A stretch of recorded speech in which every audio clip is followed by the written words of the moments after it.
My granddaughter asked why I had signed the guardianship papers twice if I had been asleep the first time. She asked it the way children ask the worst questions. Without ceremony. Without warning. Without any idea that one sentence can split a family open clean down the middle. It was a Thursday night in early October. Rain had been tapping at the dining room windows since before sunset. The roast was getting cold because Rebecca had insisted we all wait until Adam finished a work call upstairs. Helen had made the kind of potatoes my mother used to make when she wanted the table to feel safer than the day had been. Lucy was supposed to be telling us about her school spelling bee. Instead, she looked at me across the candlelight and said, "Grandpa, why did you sign those papers 2 times if you were sleeping the first time?" The fork stopped in my hand. Helen looked up slowly. Rebecca did not. That was what I noticed first. Not the question. Not even the mention of papers. My daughter did not look surprised. She kept reaching for the serving spoon as if Lucy had asked whether we still had more gravy. I said, "What papers, sweetheart?" Lucy frowned, trying to remember it correctly. "The ones Mom put on your lap on Tuesday. You did your name once, and it got all wiggly. Then you shut your eyes for a little bit. Then Mom woke you up and showed you where to do it again." She demonstrated with 2 small stabbing motions in the air. "She said the second one counted more because your hand was straighter." Adam came back into the room right then, still tucking his phone into his jacket pocket. He caught the silence, caught Rebecca's face, caught mine, and understood enough to become careful. Children do not always know what they are revealing. Adults know immediately when they have been exposed.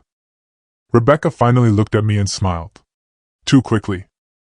"Lucy, honey, Grandpa signed routine foundation documents on Tuesday. You know how boring grown-up paperwork is." Lucy did not smile back. "No," she said. "Those weren't the school money papers. Those were the papers after the red tea." The room went still in a new way. Not ordinary dinner silence. Not awkward family silence.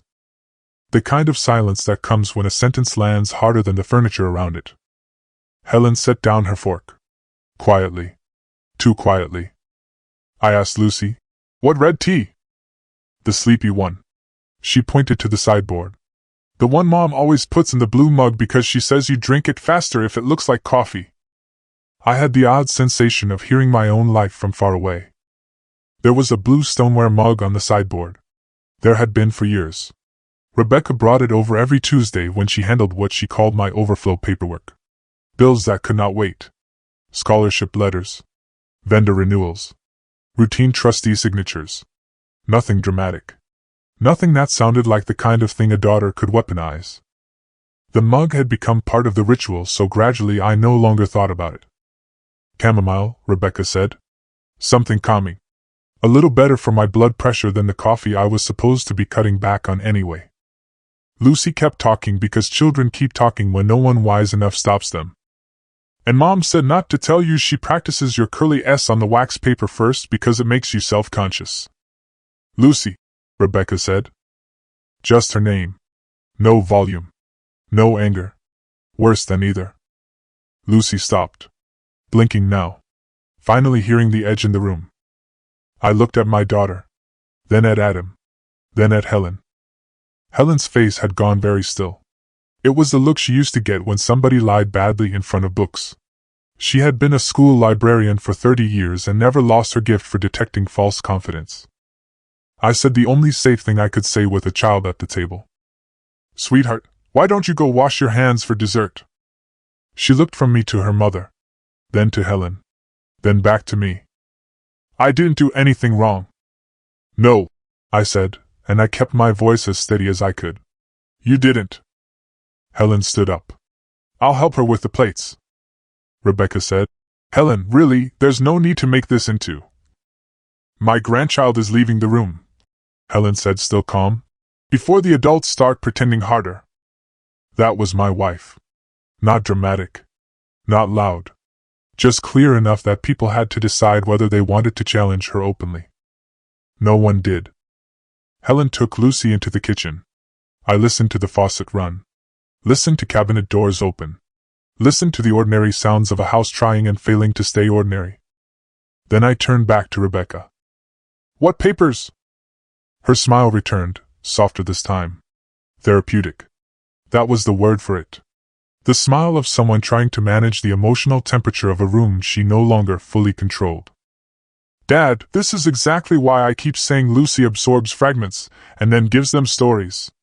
Tuesday was the annual disbursement packet for the Granddaughter and Trade Scholarship. You were tired. That's all. I had signed the Granddaughter and Trade Scholarship packet every October for 11 years. My son Michael had died at 24. A collision on Route 18 with a drunk in a borrowed pickup and a court-appointed public defender who made sure the man served less time than the county spent talking about tragedy. Helen and I started the scholarship the year after we buried him. Kids from our county. Trade school only. Welding, HVAC, diesel, electrical, masonry. Work that made hands matter. The packet was never complicated. A cover memo. Recipient letters. Board acknowledgement. My signature. Helen's if needed. Not a guardianship paper in sight. I said, "Show me the packet." "Dad?" "Show me." Adam stepped in then. That was his habit. He preferred entering tension after it already existed, when he could present himself as the grown man steadying everyone else. He sat down across from me and folded his hands. "Sam, I think we all need to be careful here. You've had a lot on your plate lately. The refinance issue. The supplier dispute. The fall in July. Lucy repeats pieces of adult conversations and sometimes. Show me the packet." He exhaled through his nose. Rebecca's eyes hardened. Only for a moment. Then she got up, crossed to her leather tote by the coat tree, and pulled out a slim folder. She laid it in front of me. There it was. October distribution memo. Recipient summary. Board resolution. Signature page. All clean. All normal. All exactly what it should have been. I stared at it too long. That is another ugly thing lies do. When they are good enough, they make you feel foolish for recognizing them too late. Adam leaned back slightly, giving me the space to feel embarrassed. He was good at that. He had been good at it for years. He was 38. Well-groomed. Good shoulders. Expensive but understated shoes. The kind of financial advisor who never looked flashy enough to call himself that, and therefore won trust faster. He and Rebecca had been married 12 years. Long enough for the mask to become manner. Long enough for every sharp edge to round itself into something presentable. I looked at the signature page. My name was there. Neat. Steady. Unremarkable. If I had seen it in a stack of 100 pages, I might have signed off on it without a second glance. That bothered me more than if it had looked obviously false. Rebecca said, "You see?" I kept my hand on the folder. Lucy said guardianship. She hears words. She said twice. You were tired. She said I was asleep.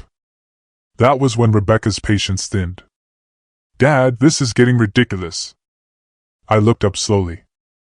It is interesting what age does to conflict. When you are younger, anger arrives in the body. Shoulders. Jaw. Voice. When you are older and have spent enough years looking at numbers, contracts, failures, dead sons, and people who smile while they hide things, anger arrives differently. Quieter. Like a room going cold all at once. I'm going to ask you one more time, I said. What else did I sign on Tuesday? Adam answered for her. Nothing. It was fast. Too fast. I nodded once. Closed the folder. Set it on the table. Then Helen came back with Lucy and a pie nobody touched. We got through another 15 minutes somehow. Dessert plates. School stories. Rain at the windows. Adam checking his watch. Rebecca kissing my cheek on the way out as if the night had never changed. Only after their headlights left the drive did Helen speak. We were standing in the kitchen, shoulder to shoulder without touching, the way married people do when what they are about to say matters more than comfort. She didn't even blink, Helen said. No. She had the packet ready. Yes. That means she expected the question. Or expected something close to it. Helen wiped the counter though it was already clean. I told you I didn't like that blue mug. I looked at her. What? She kept wiping. I told you 3 weeks ago it was strange she never served your tea in whatever was already near the kettle. She only used that one mug on paperwork nights. I told you it felt staged. I had forgotten she said that. Or maybe I had heard it, and placed it in the long middle shelf where men keep their wives' correct instincts until reality humiliates them into taking them down again. I remember now, I said. She gave me a look full of marriage and history. No, she said. You remember because Lucy said it. That was fair. I let it stand. Helen dried her hands carefully and turned to face me. You've had 3 evenings in the last month you barely remember. Once after Rebecca left, you asked me what day it was. Once you went to bed in your slacks and shoes.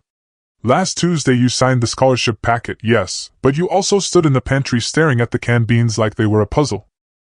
I tried to smile. Couldn't. I'm 72, Helen. You are not senile, she said flatly. And even if you were, that would not make tonight acceptable. There are moments in a long marriage when love stops sounding gentle and starts sounding like command. That was one of them. I poured the rest of the tea from the blue mug into the sink. Chamomile. Honey. A faint bitter thread under both. Nothing dramatic. No chemical smell. No visible sediment. Helen watched me. What are you thinking? That I should have asked better questions sooner. About Rebecca? About all of it. That was the truth. Because the tea was only the newest thing. The discomfort started months earlier, long before Lucy put language around it. It started with fatigue that did not feel like ordinary age. A kind of soft blackout around the edges of certain evenings. Nothing huge. Nothing cinematic. Just missing pieces. I would remember Rebecca arriving with her tote and the blue mug. I would remember going over some vendor letter or scholarship list. Then the timeline would blur. A gap. Then Helen helping me to bed, saying I had been more tired than usual. At first I blamed work. Doran Hardware and Supply was not the same company my father built with one storefront and 2 shelves of nails, but it was still ours. 4 locations now. Farm supply, contractors, heating equipment, tools, feed, small engine parts. Steady money, not glamorous money. The kind that survives if you do not get greedy or lazy. I had retired from day-to-day operations 6 years earlier, at least officially. But men like me never leave numbers alone. I still reviewed quarterly reports. Still signed vendor contracts. Still chaired the scholarship board. Still attended the legacy fund meetings Rebecca had volunteered to coordinate after Michael's death because, as she said then, somebody in the family ought to make sure his name still did something good. That sentence had made me proud once. Now it sat in my memory like a bent nail. At 11 that night I went into my study, opened the right-hand drawer of the partner's desk, and pulled out the stack Rebecca called routine overflow paperwork. There was more of it than I expected. Renewal forms. Trustee minutes. A donor acknowledgement packet. A letter authorizing Adam to speak with First County Bank regarding revised liquidity planning. A narrow sheet authorizing a records transfer to Dr. Adrian Keene for Capacity Baseline Review in support of estate continuity. Capacity Baseline Review. I read that line 3 times. Then again. The paper was dated Tuesday. My signature sat at the bottom. Steady. Normal. Mine. I looked toward the kitchen where Helen was turning off the lights one by one. Hell, I said quietly to the empty room. I had never heard of Dr. Adrian Keene. At midnight I was still at the desk. Invoices and signature sheets spread in front of me like pieces from a machine I no longer trusted. I had spent 29 years as a state auditor before I came fully into the family business. That is something people forget because small-town memory likes one clean version of a man. Hardware owner. Scholarship chairman. Church donor. Widower who kept going.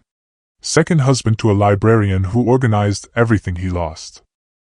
But before all that I spent nearly 3 decades going through records people hoped no one would read carefully. Medicaid billing. County procurement. Transport contracts. Special district accounts.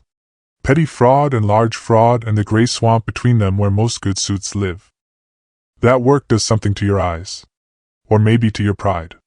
It teaches you that almost every lie is repetitive. People think deception needs imagination. Usually it just needs habit. So I stopped reading like a father and started reading like an auditor. Pattern. Timing. Language. Sequence. The capacity baseline review letter was the first thing that went wrong in my hands. It cited mild episodic disorientation observed by family. Not observed by doctor. Not observed by clinician. Observed by family. It also referenced supporting incidents on file. No incidents were attached. The signature line beneath that language was not initialed by a witness. Strange. Not invalid, but strange. Then I found a second page underneath it. Not attached. Just tucked behind it. Temporary delegation of financial communication rights. My signature again. Notary line blank. That set my teeth on edge. A blank notary line on a signed delegation form is the sort of thing honest people clean up immediately and dishonest people save for later. I opened the bottom drawer. Pulled out last year's scholarship packet. Then the year before that. Compared signatures. I did not need a magnifying glass. Just time. This year's scholarship signature was me. Tired perhaps. But me. The capacity review signature looked like me after 2 bourbons and a shove. Close enough to pass casually. Wrong enough to bother a man who had watched a lot of forged signatures try too hard to be relaxed. The delegation form was worse. More careful. More deliberate. Like someone had practiced a slow loop at the bottom of my R until it stopped looking studied. I heard Helen behind me. Tell me. So I did. She did not interrupt. Did not offer comfort. Helen was never one of those women who hears danger and starts soothing it before the facts are done speaking. When I finished, she said, "How long?" 2 months at least. Maybe more. She stared at the papers. And Rebecca brought the tea every time? Every Tuesday. Sometimes Thursday. That bitter taste in the honey. You noticed it too. I noticed it the second week and told myself I was being dramatic. We stood there in the yellow pool of my desk lamp with my own name lying between us and several versions. Then Helen asked a better question than any I had asked all evening. Who benefits if you become confused on paper? I looked at the delegation form again. Adam at First County Bank. Rebecca on the scholarship board. Estate continuity language. Capacity review. Family observed episodes. The answer came too quickly. Everyone pretending to help. Helen nodded once. Then she said, "All right. We stopped drinking the tea." I almost laughed. Not because it was funny. Because practical women keep the world from falling apart by narrowing it to the next correct thing. "All right," I said. "And tomorrow morning," she said, "we go through ad paper dates," she said slowly. "Lines up with one of Rebecca's Tuesday visits." That made sense. It was the day she said she could leave Adam with Lucy's piano carpool and come help us before dinner. The family day. The dutiful daughter day. I checked the dates again. She was right. 3 Tuesdays and 1 Thursday. For evenings with the blue mug. For signatures I no longer trusted. 2 missing memory patches bad enough for Helen to comment on. At 9:15 the phone rang. First County Bank. I answered on speaker because Helen had asked me to. A young man named Brent said he was calling to confirm Monday's family office transition conference with Rebecca Doran Holt and Adam Holt regarding my long-term authority preferences. I looked at Helen. She looked back at me with no color in her face. I said, "What conference?" There was a pause at the bank end. Not long. Just long enough to tell me the script on his desk had suddenly become unhelpful. "Mr. Doran, we have a scheduled review for Monday morning at 10 regarding trustee communication rights, advisory continuity, and preliminary capacity planning." I kept my voice flat. "I did not schedule that." Another pause. "Would you like me to transfer you to Ms. Holt's office?" "No," I said. "I would like you to email me every document your bank has received in the last 30 days bearing my signature or purported authorization." The word purported did its work. Auditors never fully leave their own language. Brent said, more carefully now, "I'll need approval from compliance." "You have it," I said. And note in the file that I made this request personally at 9:17 a.m. When I hung up, Helen had stopped writing entirely. Monday, she said. Yes. They were not building toward possibility. No. They were building toward action. I nodded. At 10:37 Rebecca called. Her voice was bright. Daughter voice. Honey over steel. Morning, Dad. Adam said the bank may reach out about Monday. It's just cleanup.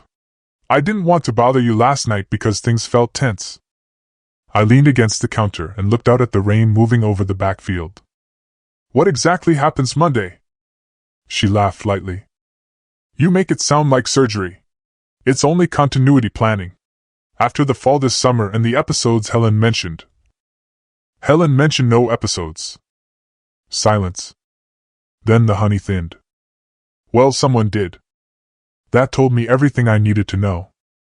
I said, Rebecca, what papers did I sign Tuesday? She exhaled. Dad, if you're embarrassed about forgetting, I need you not to turn that embarrassment into suspicion. There it was. The pivot. Not answer the question. Pathologize the questioner. Classic. Tell me, I said. You signed the scholarship distribution memo, a records release so Dr. Keene could establish a clean cognitive baseline, and a temporary advisory delegation so Adam can help if you get overwhelmed during Q4. Her voice softened again.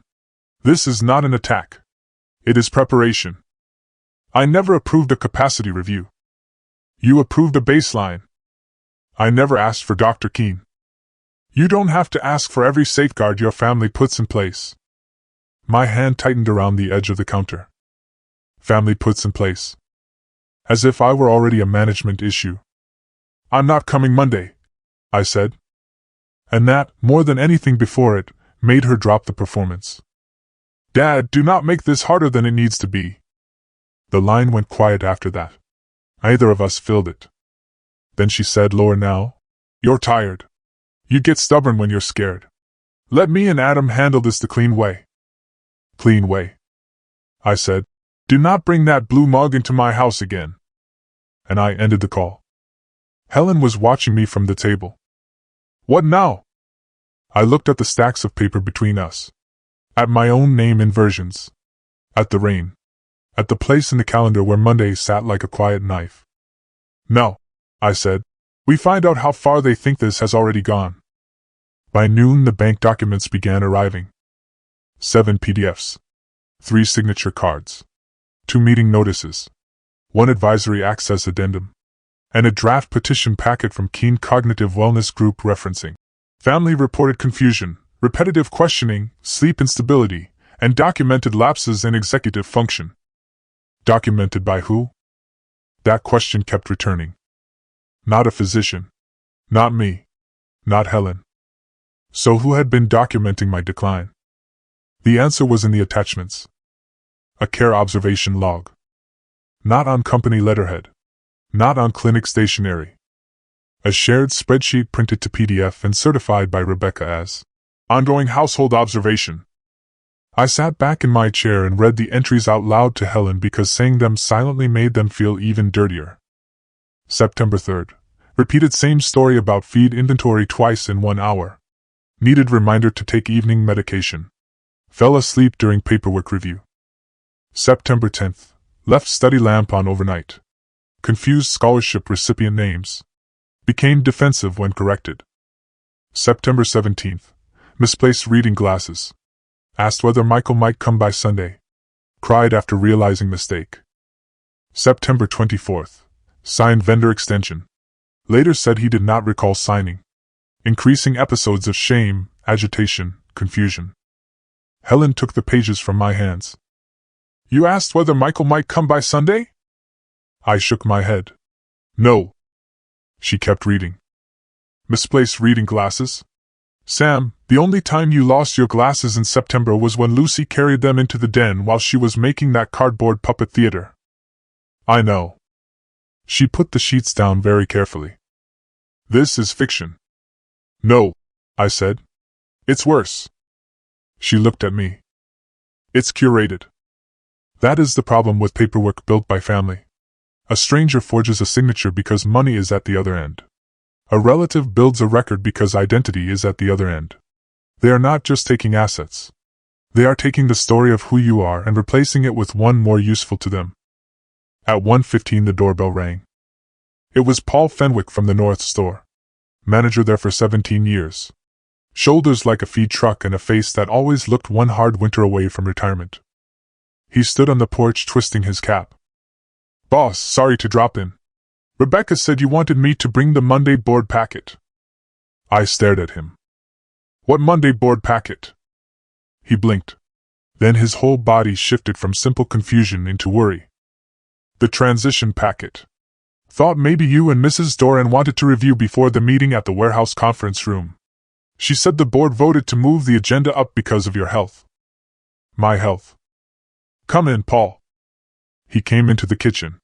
Saw the papers. Saw Helen's face. Realized quickly he had stepped into weather. I asked, "What board vote?" He swallowed. "Rebecca said the executive committee held an emergency call Wednesday. Adam was there. So was Wayne Pritchard from legal. She said you'd approved it verbally after Dr. Keene recommended prompt continuity planning." I looked at Helen. Then back at Paul. "I approved nothing." Paul's eyes widened. That man had moved lumber, feed, paint, salt, pipe fittings, and bad news for most of his adult life. He did not spook easily. He looked spooked. "Then I shouldn't have brought this?" he asked. "You did exactly the right thing." The packet was thicker than I expected. Agenda. Succession memo.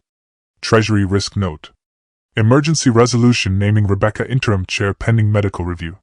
Temporary bank authority expansion for Adam. Proposal to consolidate 3 scholarship accounts into a streamlined donor vehicle managed by Holt Advisory Partners. There it was. Not just the company. Not just the trust. Michael too. Every piece at once. I kept turning pages. Then I found the cover memo from Dr. Adrian Keene.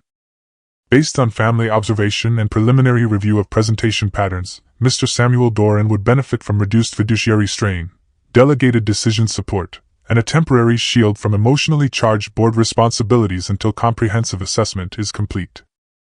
Would benefit. The soft language of theft. Paul stood there with his cap in both hands. "Sam, I didn't know." "I know you didn't." Helen asked the question I should have asked first. "Who else thinks Monday is real?" Paul grimaced. "Wayne. Rebecca. Adam. Brent from the bank maybe. 2 outside trustees. Maybe Ellen from accounting if Rebecca looped her in."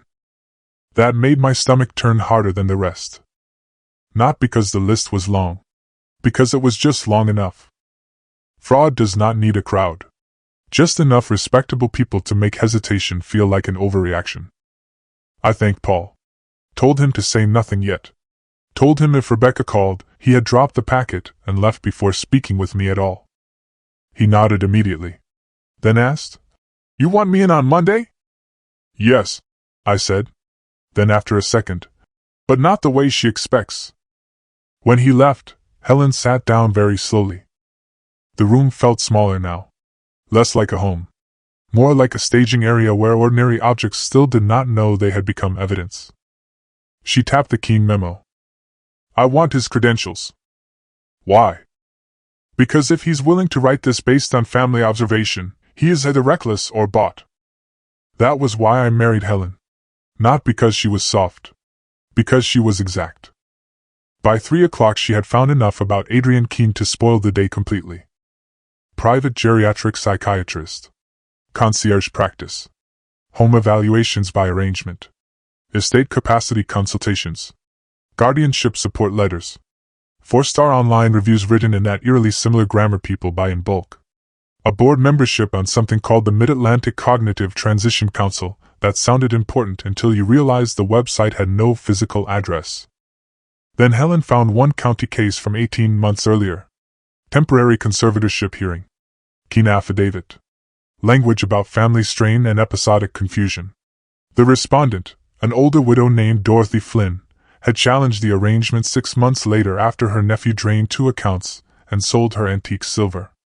The court record showed settlement and sealed documents. Not proof, but enough to make my teeth hurt. At 4:10 I called Loretta Quinn. Loretta and I had never married, never dated, never come close to the sort of scandal small towns enjoy inventing. We became friends because 20 years earlier she worked probate intake while I was digging through county books, and both of us believed clear language is a moral duty. She had retired 3 years ago. Lived alone in a brick ranch across town with a sour cat and more legal memory than half the practicing bar in this county. When she answered, I said, "How free are you?" She said, "Emotionally, not at all. Logistically, give me 15 minutes. She arrived in 22 wearing a camel coat, lipstick too sharp for retirement, and the expression of a woman who had already decided someone was about to disappoint her. Helen handed her the Keene memo first. Then the observation log. Then the bank forms. Then the board packet. Loretta read in silence for 10 full minutes. When she finished, she looked at me over the top of her glasses and said, "Well, either your daughter has lost her mind, or she is trying to prove you have lost yours. That's the current question." "No," Loretta said. "The current question is whether this is amateur greed or organized extraction." I sat back. "Explain." She tapped the observation log. "Amateurs grab money. Organized people build narrative. This log is narrative. It gives a bank and a court something to point to before anyone asks harder questions. If Keene signs, and the bank gets nervous, and the board likes stability, suddenly your objection becomes evidence of confusion instead of evidence of fraud." Helen folded her arms. "So how do we stop Monday?" Loretta looked almost offended. "We don't stop Monday," she said. "Not immediately." I stared at her. She met my stare calmly. "If you shut this down right now with outrage and no trap, Rebecca cries worried daughter, Adam cries fiduciary prudence, Keene cries misunderstood medicine, and everybody else in that room decides they are safer being polite to them than brave for you." That was exactly right, and I hated it. Loretta kept going. "You need 3 things before Monday morning if you want to do more than survive it. 1. Proof the signatures or cognitive record are contaminated. 2. Evidence of motive beyond concern. 3. Something that makes at least one of their respectable allies panic on their own." I said, "And how do you get all 3 by Monday?" She looked around my kitchen. "By the same method dishonest people always underestimate. Quiet. Quiet." That word stayed with me. We worked until after dark. Loretta went through every document not emotionally but structurally. Witness lines. Date mismatches. References to meetings that had no minutes. Language copied from one form onto another with small lazy changes in title or purpose. The kind of errors people make when they assume nobody serious will ever line up the pages and look at them as a system. By 7 we had a growing list. Keene's memos cited family observations dated September 10th and 17th, yet those dates predated the bank's first logged concern. Meaning the medical narrative existed before the financial trigger, not after it. The observation log referenced my evening medication, on 2 nights when Helen and I had been out at the lakeside Rotary dinner, and never even ate at home. The temporary delegation form included a clause from an older estate template we retired after Adam himself recommended a revision last spring. He had been sloppy enough to use language he should have known no current advisor would still be using. Then Loretta found the thing that made us all quiet. A revised trust amendment. Unsigned copy in my study file. Dated but not notarized. My signature line left blank. If executed, it would shift discretionary control of the Michael Doran scholarship assets from independent trustees to a family continuity subcommittee chaired by Rebecca. "Subcommittee," Helen said. Loretta snorted.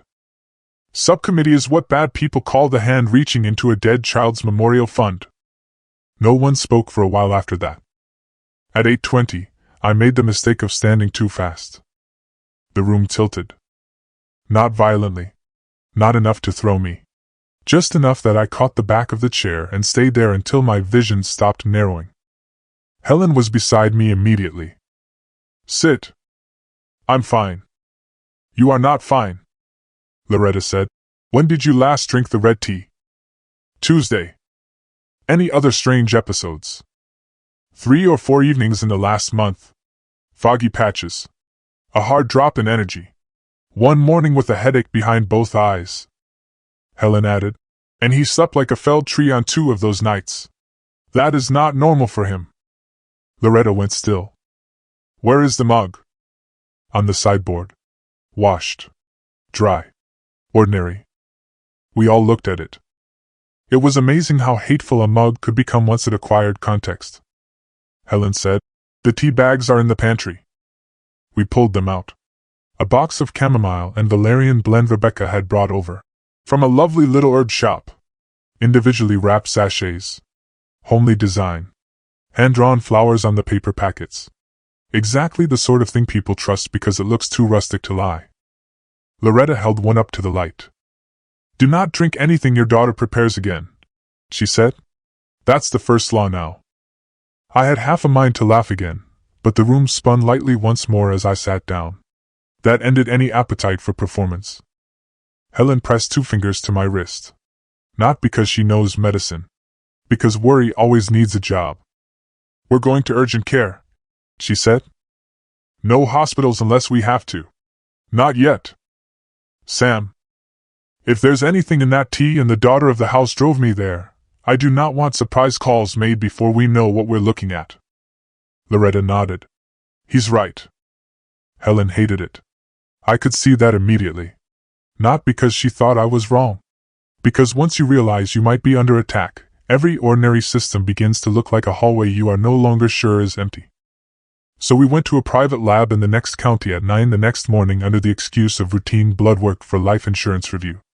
Loretta knew a former clerk there who still believed in discretion over gossip. The waiting room smelled like floor polish and linens. There was a television mounted high in the corner with subtitles no one watched. I kept thinking how absurd it was that at 72 I was sitting in an anonymous lab wondering whether my daughter had been drugging me through herbal tea. Then again, absurdity is often just what truth feels like before it becomes evidence. The phlebotomist took 4 vials. Asked if I had taken any sedatives recently. I said, not knowingly. She gave me the kind of look medical people reserve for patients who are either funny or alarming. By noon we were home again. At 1:14 Helen collapsed in the laundry room. It was not dramatic at first. That was the terrifying part. 1 minute she was sorting towels. The next she sat down hard on the closed washer lid like the room had been pushed sideways. Then she tried to stand and couldn't. I got to her just as her right hand started shaking. Helen. I'm all right. She was not all right. The basket tipped over. Towels across the floor. She put one hand to her chest and looked at me with the first real fear I had seen on her face since Michael's funeral. Sam, she whispered, my heart's racing. Then the rest moved fast. Phone. 911. Front door open. Shoes on the wrong feet. Paramedics asking names and medications and history. Her pulse too high. Her lips going gray around the edges in a way that no husband ever forgets once he sees it. At the hospital, a young emergency physician named Patel asked to speak with me alone. He closed the curtain around Helen's bed. Waited until the monitor alarm settled. Then said, has your wife taken any new supplements, teas, sleep aids, or cardiac medication in the last week? I told him about the tea. Not all of it. Not the papers. Not Monday. Not Rebecca. Not yet. Just the tea. The bitter note. The fatigue. My own foggy evenings. His face changed. He said, we found a sedative in her blood that doesn't belong with any medication listed on her chart. We're running confirmation now, but I'm more concerned about an interaction with a heart medication she takes only as needed. The hallway noise disappeared around me. Interaction. Yes. Not likely fatal at the dose we're seeing now. But enough to cause arrhythmia, confusion, drop in blood pressure, profound sedation. I looked past him at Helen. At the 4 in her arm. At the oxygen line under her nose. Could it be accidental? He took a careful breath. Doctors hate answering the question you are actually asking because they know how often families force them to turn suspicion into paper too early. It could be negligent, he said. It could also be deliberate. Until Tox comes back, I won't say more. That was enough. By the time Loretta arrived at the hospital, The decision had already been made somewhere inside me. This was no longer about suspicion. No longer about ugly family dynamics. No longer about my pride in missing what sat right in front of me. Helen was in a hospital bed with medication in her blood she did not put there. And Monday was still coming. Helen wanted to go home. Of course she did. Most good people do not understand danger clearly when it still wears their daughter's face. They understand disruption, embarrassment, conflict. But deliberate harm from somebody who once asked you for help with geometry homework feels too obscene for the mind to place immediately. She sat up in the hospital bed at 5:30 with the blanket still across her lap and said, "We can't start a war because of tea." I stood by the window with my hands in my pockets because I knew if I put them anywhere else I would either clench them or start pointing. "It's not tea. You don't know that.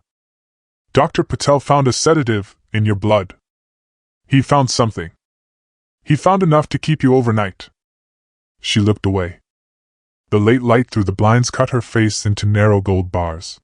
For one ugly second I thought of all the years people compare marriage to shelter and safety and home, and how little language prepares you for the moment you realize your home may have become a delivery system. Loretta sat in the corner chair with one ankle over the other, legal pad on her knee. She had not said much since we got there. That is usually how you know she is taking a situation seriously. Finally she said, "Helen, if this were happening to anybody else, what would you tell them to do?" Helen opened her mouth. Closed it again.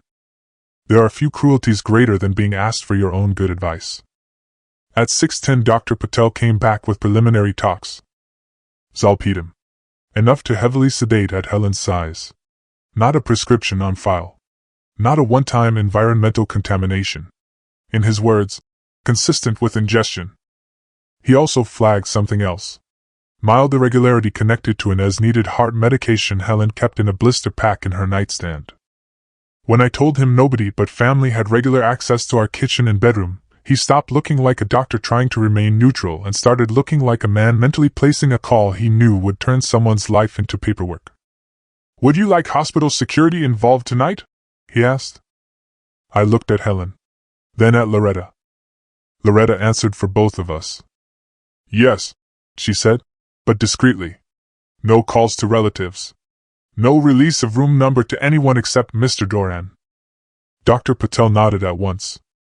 That was another lesson from years in county work. When you ask a competent person for discreet procedure instead of dramatic rescue, they often become more useful. By 7, Helen had been moved under a privacy flag to a different wing. No visitors. No calls routed. No note left at the desk. Just a room number only 3 people knew.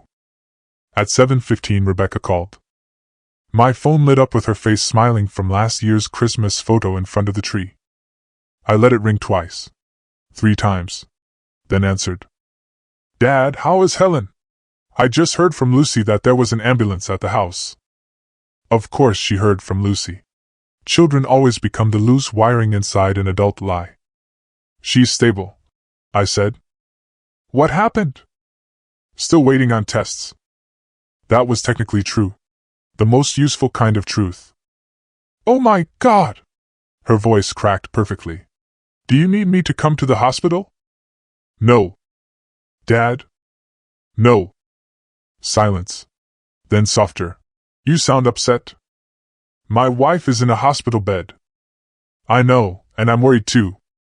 I looked through the glass at Helen, now half asleep with an 4 drip and a thin line of color finally returning to her mouth. "Rebecca, did you prepare the tea on Tuesday?" A pause. Tiny. There and gone. "Of course I did. Chamomile and valerian like always." "Did you put anything else in it?" "That did it." The voice changed. Not yet angry. More offended than anything. As if I had violated the order of the world by making her answer to me at all. "What kind of question is that?" "The kind I asked?"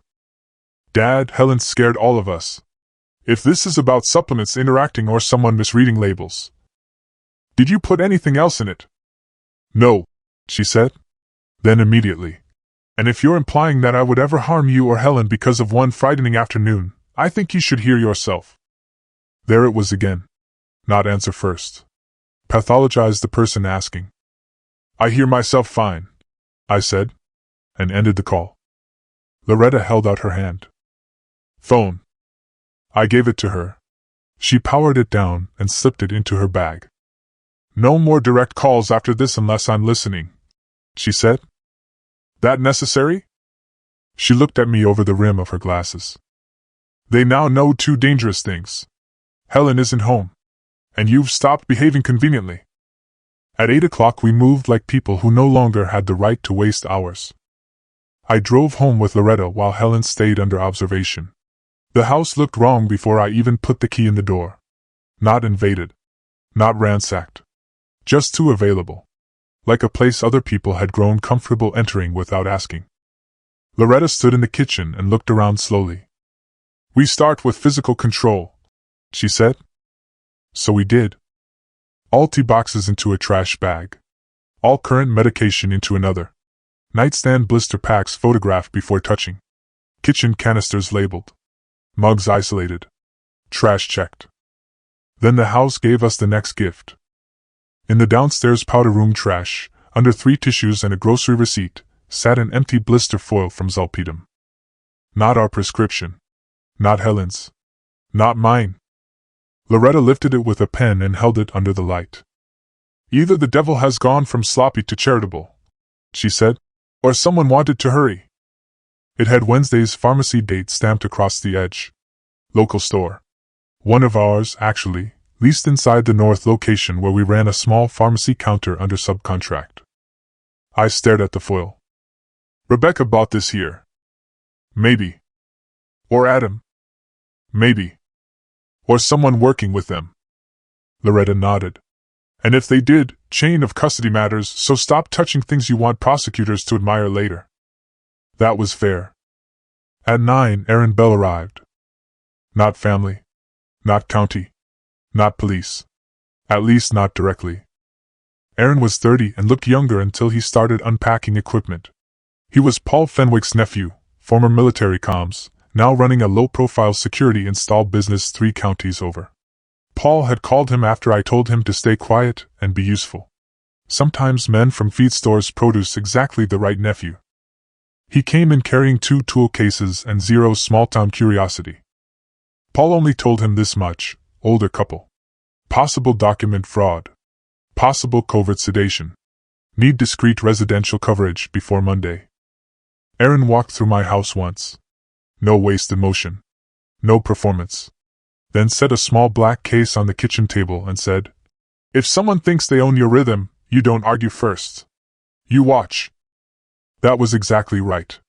I hired him on the spot. By midnight he had installed 6 cameras. 1 in the study lamp angled toward the desk and the folder shelves.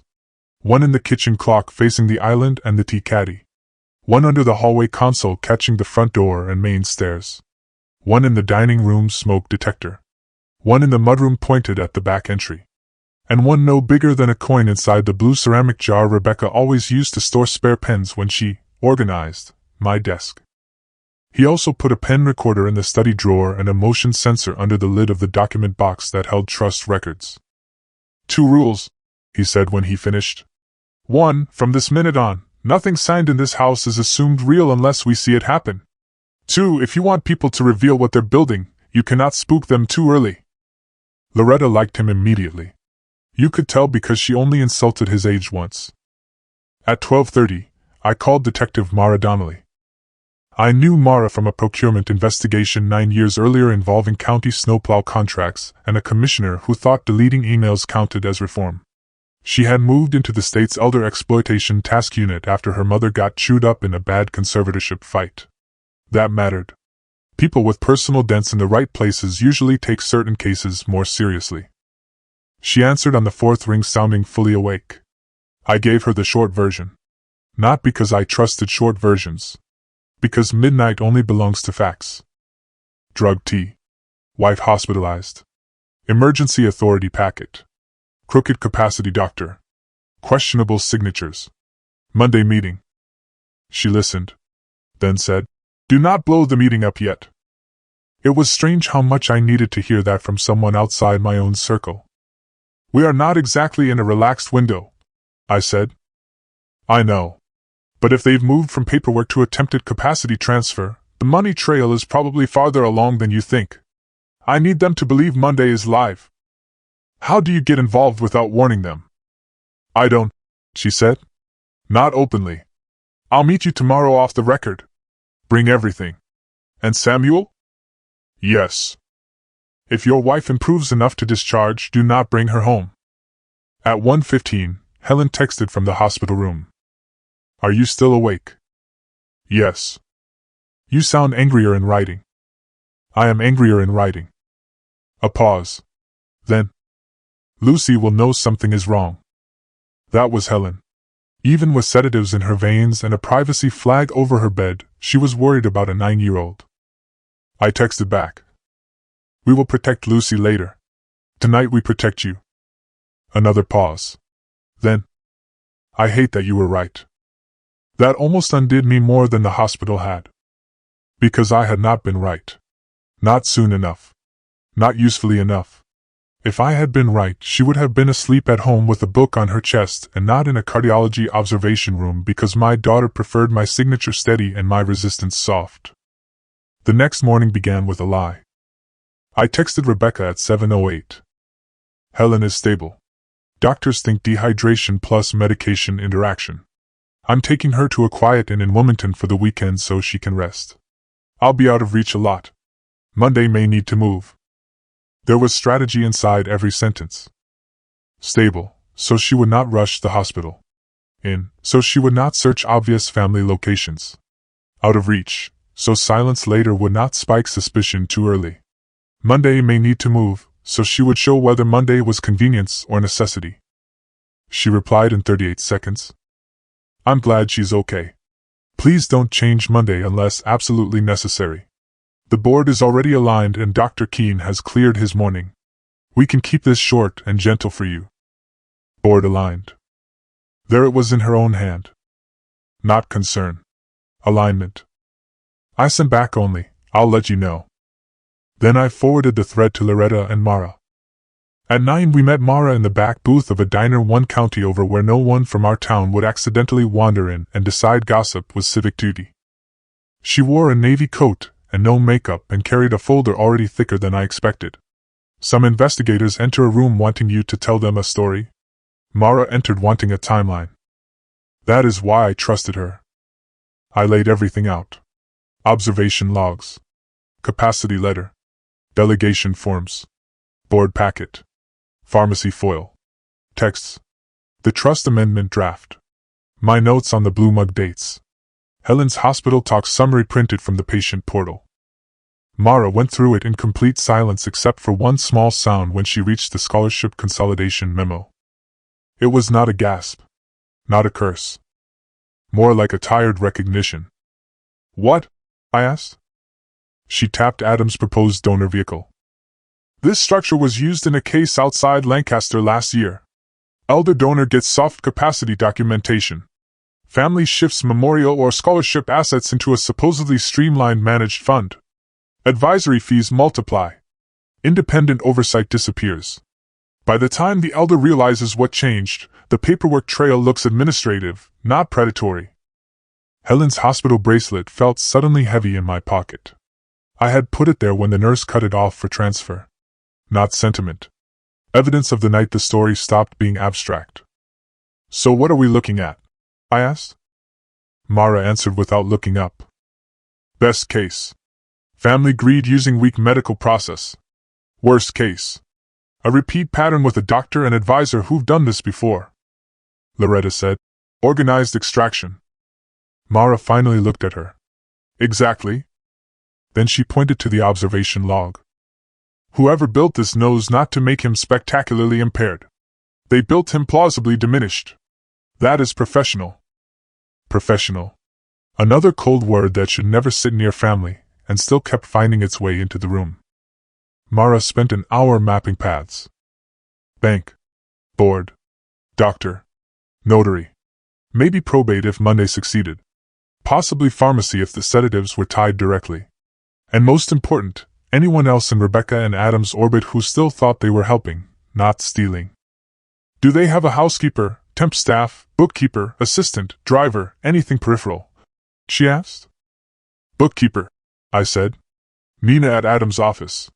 Part-time. Quiet. Been there maybe 8 months. Mara wrote it down. People at the edges notice strange phrasing first.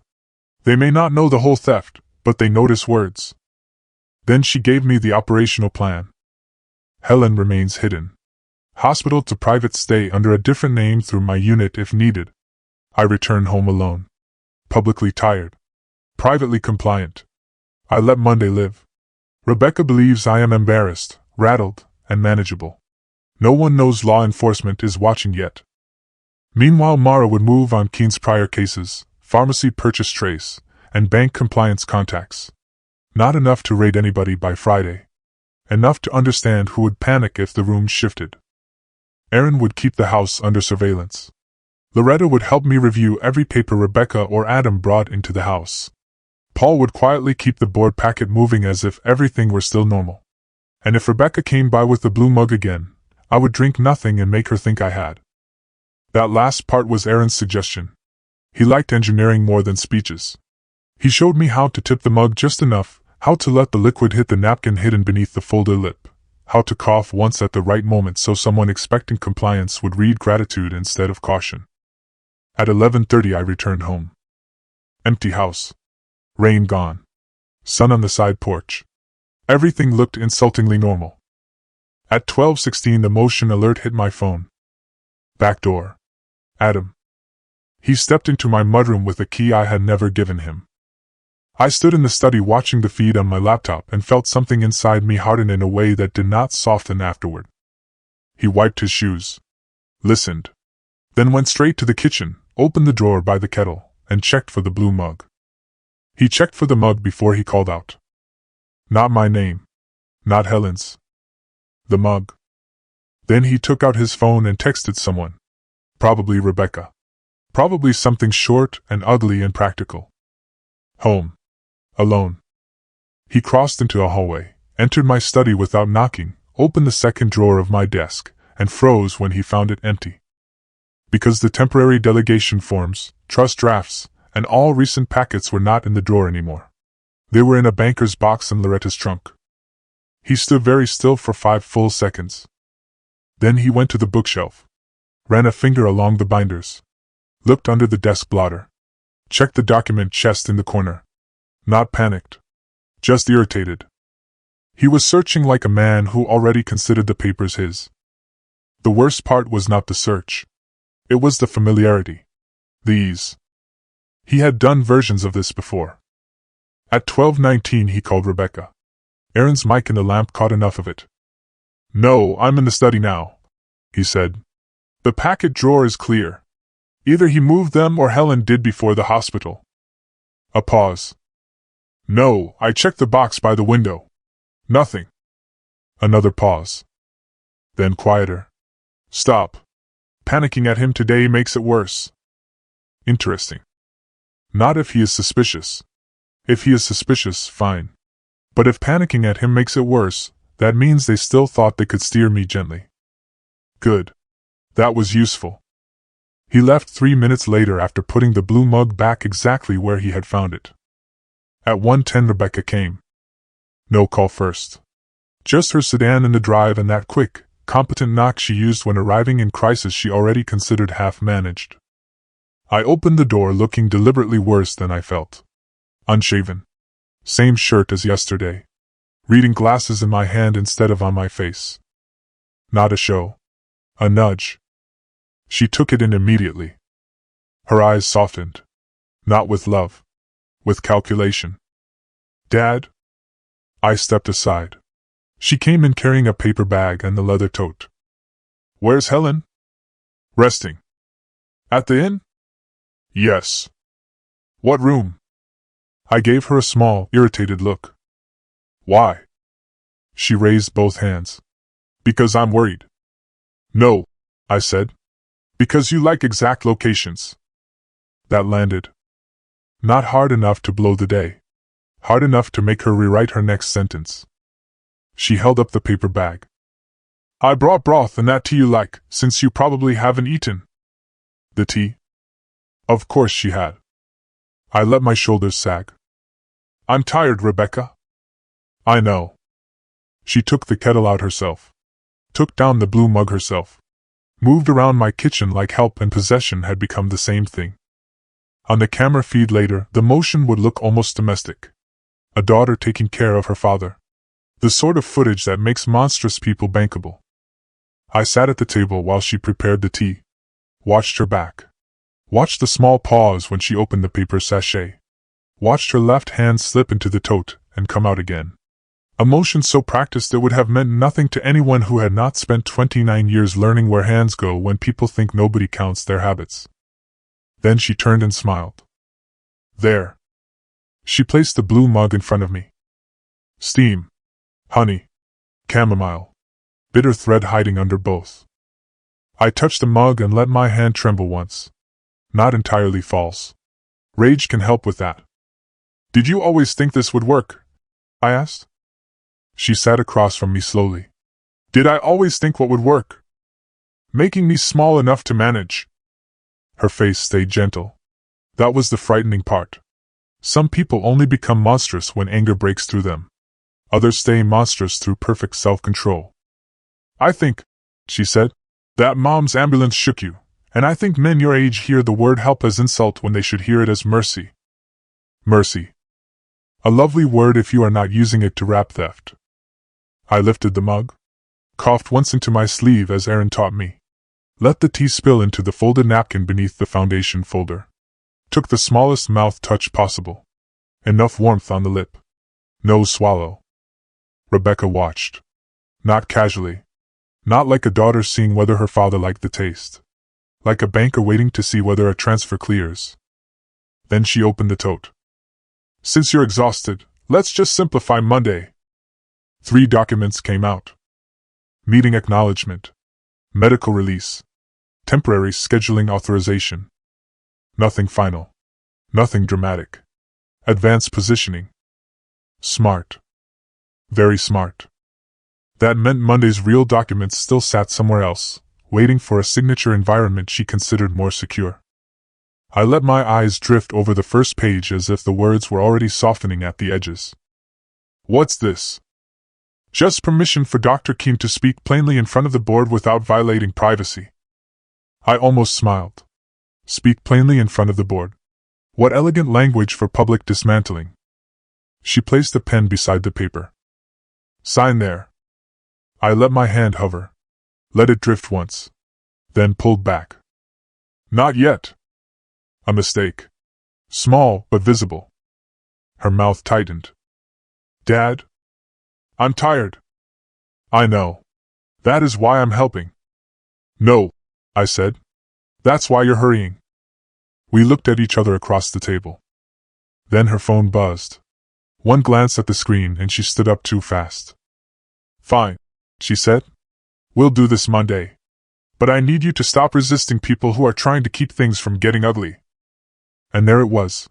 The sentence after the honey runs out. People who are trying to keep things from getting ugly. Threat with good manners. When she left, Aaron emerged from the mudroom where he had been monitoring the live receiver. He picked up the mug with nitro gloves. Sealed the soaked napkin. Bagged the unused sachet from the trash. Then said, "That wasn't family care. That was dosage delivery." At 3:47 Mara texted. Pharmacy match confirmed. Zolpidem purchased Wednesday 11:14 a.m. by Holt Advisory business card. Reviewing video. 3 minutes later another message arrived. Also pulling quiet warrants on Keene. Stayed boring. Stayed boring. That might be the hardest instruction any betrayed father can receive. But I did it. Because by then I understood something important. My daughter and her husband had spent months, maybe longer, training me into the role of an embarrassed old man drifting gently toward diminished authority. Revenge, if it was going to be worth anything, would require me to play that role better than they expected until the exact second it stopped belonging to them. Saturday morning brought a woman I had never seen before into my house carrying a rolling suitcase, a plastic grocery bag, and the sort of frightened professionalism people wear when they cannot afford to ask too many questions. She arrived at 9:11. Dark hair tied back. brown jacket too thin for the weather. No wedding ring. Cheap sneakers cleaned carefully. A boy perhaps 14 trailing behind her with a backpack and headphones around his neck. They came through the back door with Rebecca. I watched the live feed from the upstairs linen closet where Aaron had built us a temporary observation point behind a false stack of old moving boxes. Not glamorous. Not comfortable. But close enough to hear the rhythm of voices through the small receiver in my ear. Rebecca moved them into the kitchen as if what she was doing were perfectly ordinary. "This is just for the weekend," she said. "He's embarrassed about help, so don't over-explain. Keep things soft." The woman nodded. The boy stared at the floor. "What's your name?" Rebecca asked him, though if she had hired his mother she clearly already knew it. That was performative dominance. Making people say themselves aloud inside your arrangement. "Noah," he muttered. "And your mom?" "Tessa." Rebecca smiled. Not kindly. Pleased. A manager confirming inventory. "Tessa will be staying in the guest room," she said, "and Noah can use the pull-out downstairs when he's not at practice. Samuel doesn't need much. Mostly observation, medication prompts, redirection, and documented routine. We just need clean notes until Monday." Documented routine. There it was again. Always the papers hiding inside the care. Tessa said, "You told me it was a respite case." "Yes," Rebecca said. "That's what this is." "Then why the notes?" "Because the doctor needs continuity." Aaron murmured beside me from the dark of the closet. "She's working from a script." He was right. You could hear it. Certain phrases Rebecca used without breath between them, as if she had repeated them enough times to stop feeling their edges. Then Tessa asked the question that made me pay attention to her for real. "Is his wife coming back before Monday?" Rebecca hesitated. Very small. But real. "Probably not," she said. "Probably. She needs rest." Tessa looked toward the hallway. "And he doesn't know I'm here." Rebecca's smile chilled slightly. "He knows he needs support." That was not an answer. Tessa heard that too. Maybe that was the first reason I trusted her later. She knew when an answer had been skipped. Noah finally spoke. "Do we really have to sleep here?" Rebecca turned on him so quickly the boy took half a step back. "It's 2 nights," she said. "Your mother is being paid $12,000 for a quiet weekend and straightforward notes. Don't make this harder than it is." There it was. $12,000. Not caregiver wages. Hush money shaped like wages. I looked at Aaron. He looked back at me once and gave the smallest nod. He had heard what he needed. Rebecca left at 9:32. Tessa unpacked in the downstairs guest room.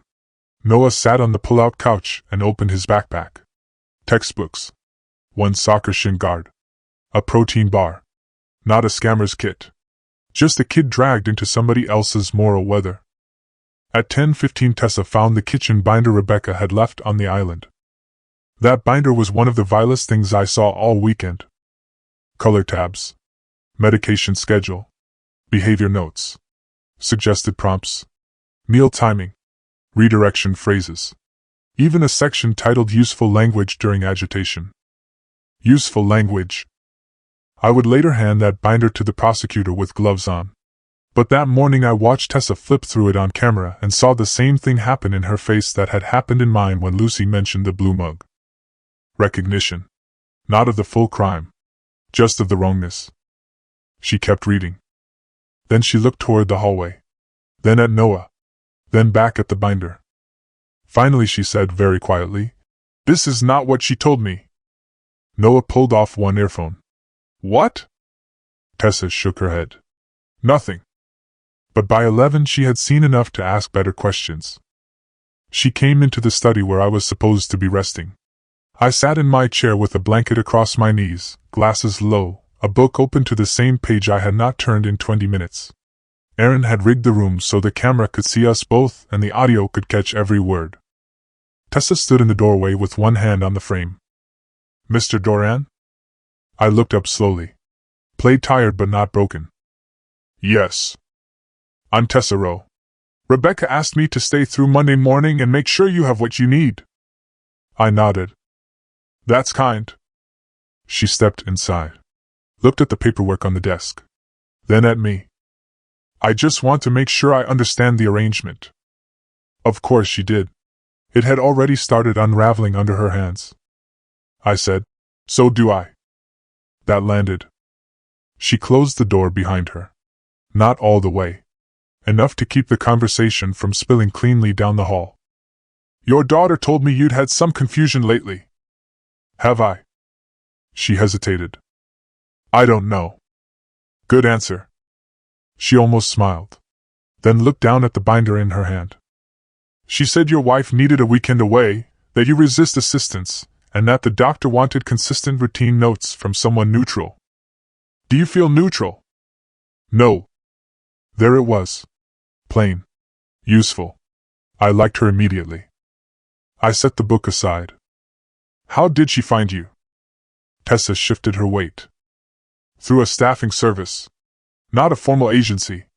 More like private respite referrals. She said it would be cash. 3 days, 12,000, no lifting, mostly meals and documentation. Documentation of what?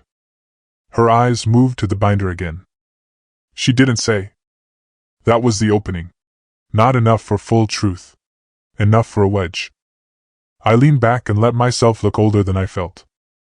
My daughter believes I am becoming difficult on paper. Tessa's face changed. Not surprise exactly. More like pieces locking together in a pattern she no longer liked. Paper. Yes. She opened the binder and read from the top of one tab without meaning to. If subject becomes suspicious, redirect toward fatigue and family concern. She stopped. Looked up. Then she flipped to another section. If subject questions prior signatures, note chain response and spiraling. Another. If subject resists Monday process, contact Rebecca before calling any outside party. Outside party. Not doctor. Not emergency contact. Not wife. Rebecca. Tessa closed the binder with visible care. I have worked hospice, she said quietly. I've worked memory care respite and end-of-life support. I have never seen a family binder written like this. Neither have I. Noah called from the kitchen. Mom. She did not answer right away. Then she said, Mr. Doran, if this is not what she told me, I need you to say it now. There are moments when trust moves faster than reason. This was one of them. Maybe it was desperation. Maybe pattern recognition. Maybe I was simply too old to waste honest witnesses once I found them. I said, My wife is in a hospital under a privacy flag because someone put a sedative in her system. My daughter is trying to move control of my company and my dead son's scholarship fund on Monday using papers I did not knowingly approve. Tessa stared at me. Then she said the sentence that made me willing to gamble on her. I knew the money was wrong. Not enough proof. But proof of conscience. I told her just enough more. Not Mara. Not law enforcement. Not Aaron in the closet. Just the parts she needed to decide whether she was being paid to document care or to help build incapacity. When I finished, she exhaled through her nose and sat down without asking. 3 weeks ago, she said, my landlord filed on us. Noah's father is behind on support again. I picked up 2 overnight respite cases and a private Parkinson's sit just to keep the lights on. She looked toward the kitchen where Noah was rustling through a cereal box. When Rebecca offered $12,000 cash for a weekend, I knew it was strange. I thought maybe she was rich and controlling, or maybe she wanted privacy because she was ashamed. But I didn't think. No, I said. People rarely think this first. Tessa rubbed her forehead. She asked if I could bring Noah because she said the house would feel less institutional if there was ordinary movement in it. That sentence hit me hard enough to make my jaw hurt. Not because it was new evil. Because it was tailored evil. Children to soften optics. A borrowed son to decorate the theft. She kept going. She also asked if I would sign that I had done 2 prior evening assessments by phone. I refused. She laughed and said we'd keep it simple then. There. Paper contamination again. Do you still have the texts? She looked up. Yes. Good. She sat very still. Then she asked, "What happens if I leave right now?" The truthful answer was complicated. The strategic answer was clear. If you leave now, they panic. If they panic, they move Monday earlier or they change the route. If you stay, document honestly, and let them think you're still useful, you help me keep them walking where they already intend to walk. Tessa looked at me for a long moment. Then she said, "You sound less confused than the binder promised." I almost smiled.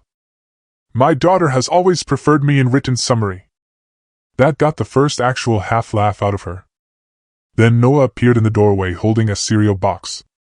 "Mom, are we staying or not?" She looked at him. Then at me. "Asked me after lunch," she said. He rolled his eyes the way boys do when adulthood keeps refusing to explain itself. Then disappeared again. When she left the room, Aaron whispered through the closet wall, "She's in." I whispered back, "Not yet." He answered, "Close enough." By noon Tessa had made her choice. She came into the study with a pad Rebecca had left for care notes, and placed it on the desk in front of me. "I'm writing 2 versions," she said. "One for them. One true." I looked at her. She gave a bleak little shrug. "I've had enough years around bad paperwork to know the difference between charting and script." That made 2 of us. So we started carefully. What Rebecca expected: 10:40 a.m. subject drowsy but cooperative. Mild repetition around scholarship questions. Redirected toward rest. No aggression. What actually happened: 10:40 a.m. subject oriented X4. No observable cognitive impairment. Discussed alleged unauthorized capacity process and wife's hospitalization coherently. Family binder contains manipulative cueing language inconsistent with clinical respite care. Tessa photographed both pages. One for survival. One for law. That afternoon the case widened in ways I did not expect. At 1:30 Mara called with the pharmacy footage still in progress, and another line of inquiry already moving. "Your son-in-law used his business card," she said. "That tells me he's either arrogant or rushed. Also, Keene's office filed capacity support in 3 contested matters over the last 2 years. Different names. Same notary on 2 packets. Same bank on one of them. Pattern. Yes. What about the bank? Compliance is suddenly very interested because your request used the word purported. Which means Monday may already be making somebody nervous. Good.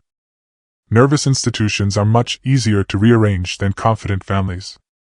Then she asked a question I had not considered. "Did Rebecca or Adam ever push Helen to update her will recently?" I thought about it. Then remembered. 2 months earlier Adam had sat at our porch table with a legal pad and said blended families sometimes create unintended estate friction if spousal structures are not revisited. He had said it delicately, as if speaking in public radio. Helen had laughed, and told him any man trying to audit love through inheritance clauses should first learn how to fix his own leaky gutter. At the time I had loved her for it, and forgotten the rest. Now I remembered Adam's face afterward. Not angry. Evaluative. "Yes," I said. Mara made a note. "Then watch for pressure against Helen standing too. If they couldn't move you quickly, they may have planned to isolate her as emotionally compromised, manipulated spouse, something like that." That thought sat in my chest like bad iron. At 3:28 Rebecca returned with Adam. This time they did not knock. Front door. Key. Hallway. Kitchen. I watched from the laptop feed in the closet. Tessa was in the living room with Noah pretending to review his math homework. I was supposed to be asleep upstairs. Rebecca's voice came first. "Where is he?" Tessa answered carefully. "In the study earlier. Napping now." Adam said, "Any problems?" Tessa gave them exactly what we had practiced. Not lies.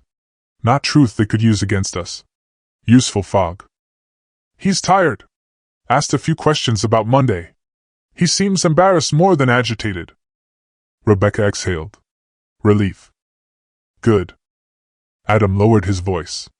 "Did he sign anything?" "Not yet." A pause. Then Rebecca, sharper. "Not yet how?" Tessa held up the pad. "He didn't seem steady enough after lunch." That was smart. Make refusal sound like their own narrative. Adam took the pad and read the false note. I watched his shoulders unclench. Then Rebecca said the ugliest thing I heard all day. You see. This is why documentation matters. He always sounds almost normal when he wants to. Almost normal. I will carry those two words to the grave. Not because they wounded my pride. Because of how casually she said them. The years embedded inside that tone. Tessa asked, "Do you still want the doctor tomorrow?" "Yes," Adam said. Tomorrow. That was new. I leaned closer to the receiver. Rebecca spoke next. "Keen comes at 4 Sunday, not Monday morning now. Monday is too public for the first pass. We need the preliminary letter in hand before the board sees him." There. The timeline moved. Mara had been right. The second they sensed resistance, they shifted forward. If Tessa had walked that morning, they might already have changed the whole route. Adam added, "Once Keen sees him and signs the interim concern letter, Wayne can float emergency protective authority if Samuel becomes combative at the board." Protective authority. Not for my benefit. For theirs. Rebecca looked toward the living room where Noah sat. "Is the kid sleeping here again?" Noah looked up at the exact moment those words left her mouth. "Not Noah. The kid." Tessa's face changed. "Not much. Enough." "He's my son," she said. Rebecca smiled as though correcting nothing at all. "Of course. I only mean we need the house to read stable, not chaotic." Read stable. Everything with them came back to optics. Adam glanced at the kitchen clock. "Tea tonight?" Rebecca nodded. "And tomorrow before Keen comes, if Samuel's pride flares." There it was. Not caregiving. Dosage schedule. Noah, to his credit, chose that moment to kick the coffee table hard enough that Rebecca looked over. "Sorry," he muttered without sounding sorry. She stared at him for 1 second too long. Then turned back to Tessa. "Keep him out of the study. We only need one unpredictable person in this house." When they left, Tessa looked at the closed door for a long time. Then she sat down beside Noah and put one hand on the back of his neck. He whispered, "I hate them." She answered quietly, "Good. Don't show it." That was when I knew two things. First, she was braver than the weekend payment deserved. Second, my daughter had made the classic mistake of every orderly predator. She had confused financial desperation with moral emptiness. They are not the same thing. Not even close. By evening Aaron had cloned the care binder, copied Tessa's texts, pulled plate photos from Adam's entry times, and packaged the tea evidence from Mara's courier. At 8:20 Helen called from the private stay we moved her to after hospital discharge. She sounded tired. Stronger than yesterday. Still afraid. "How is the house?" "Occupied." "With what?" "A false nurse, a decent woman, her teenage son, and our daughter's opinion of my convenience." Helen was quiet a second. Then, "Do you trust the woman?"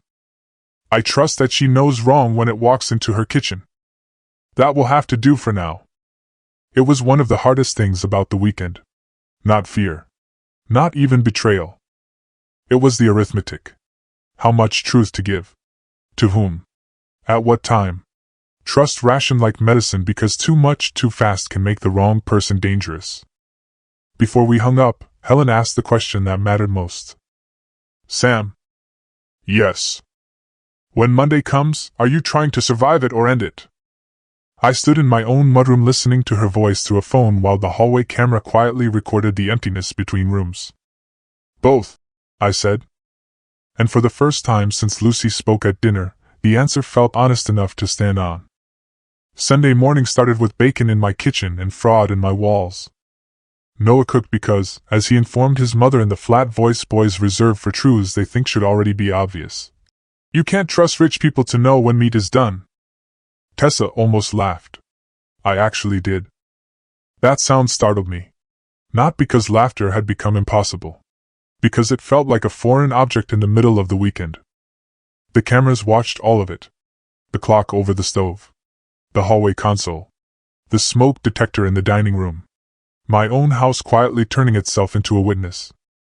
I sat at the table with the newspaper open to the same page for 40 minutes while Tessa ran the false version of Care and the real version underneath it.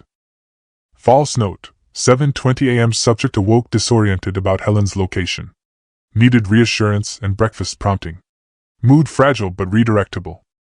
True note, 7:20 a.m. Subject oriented, aware wife is at undisclosed safe location due possible poisoning.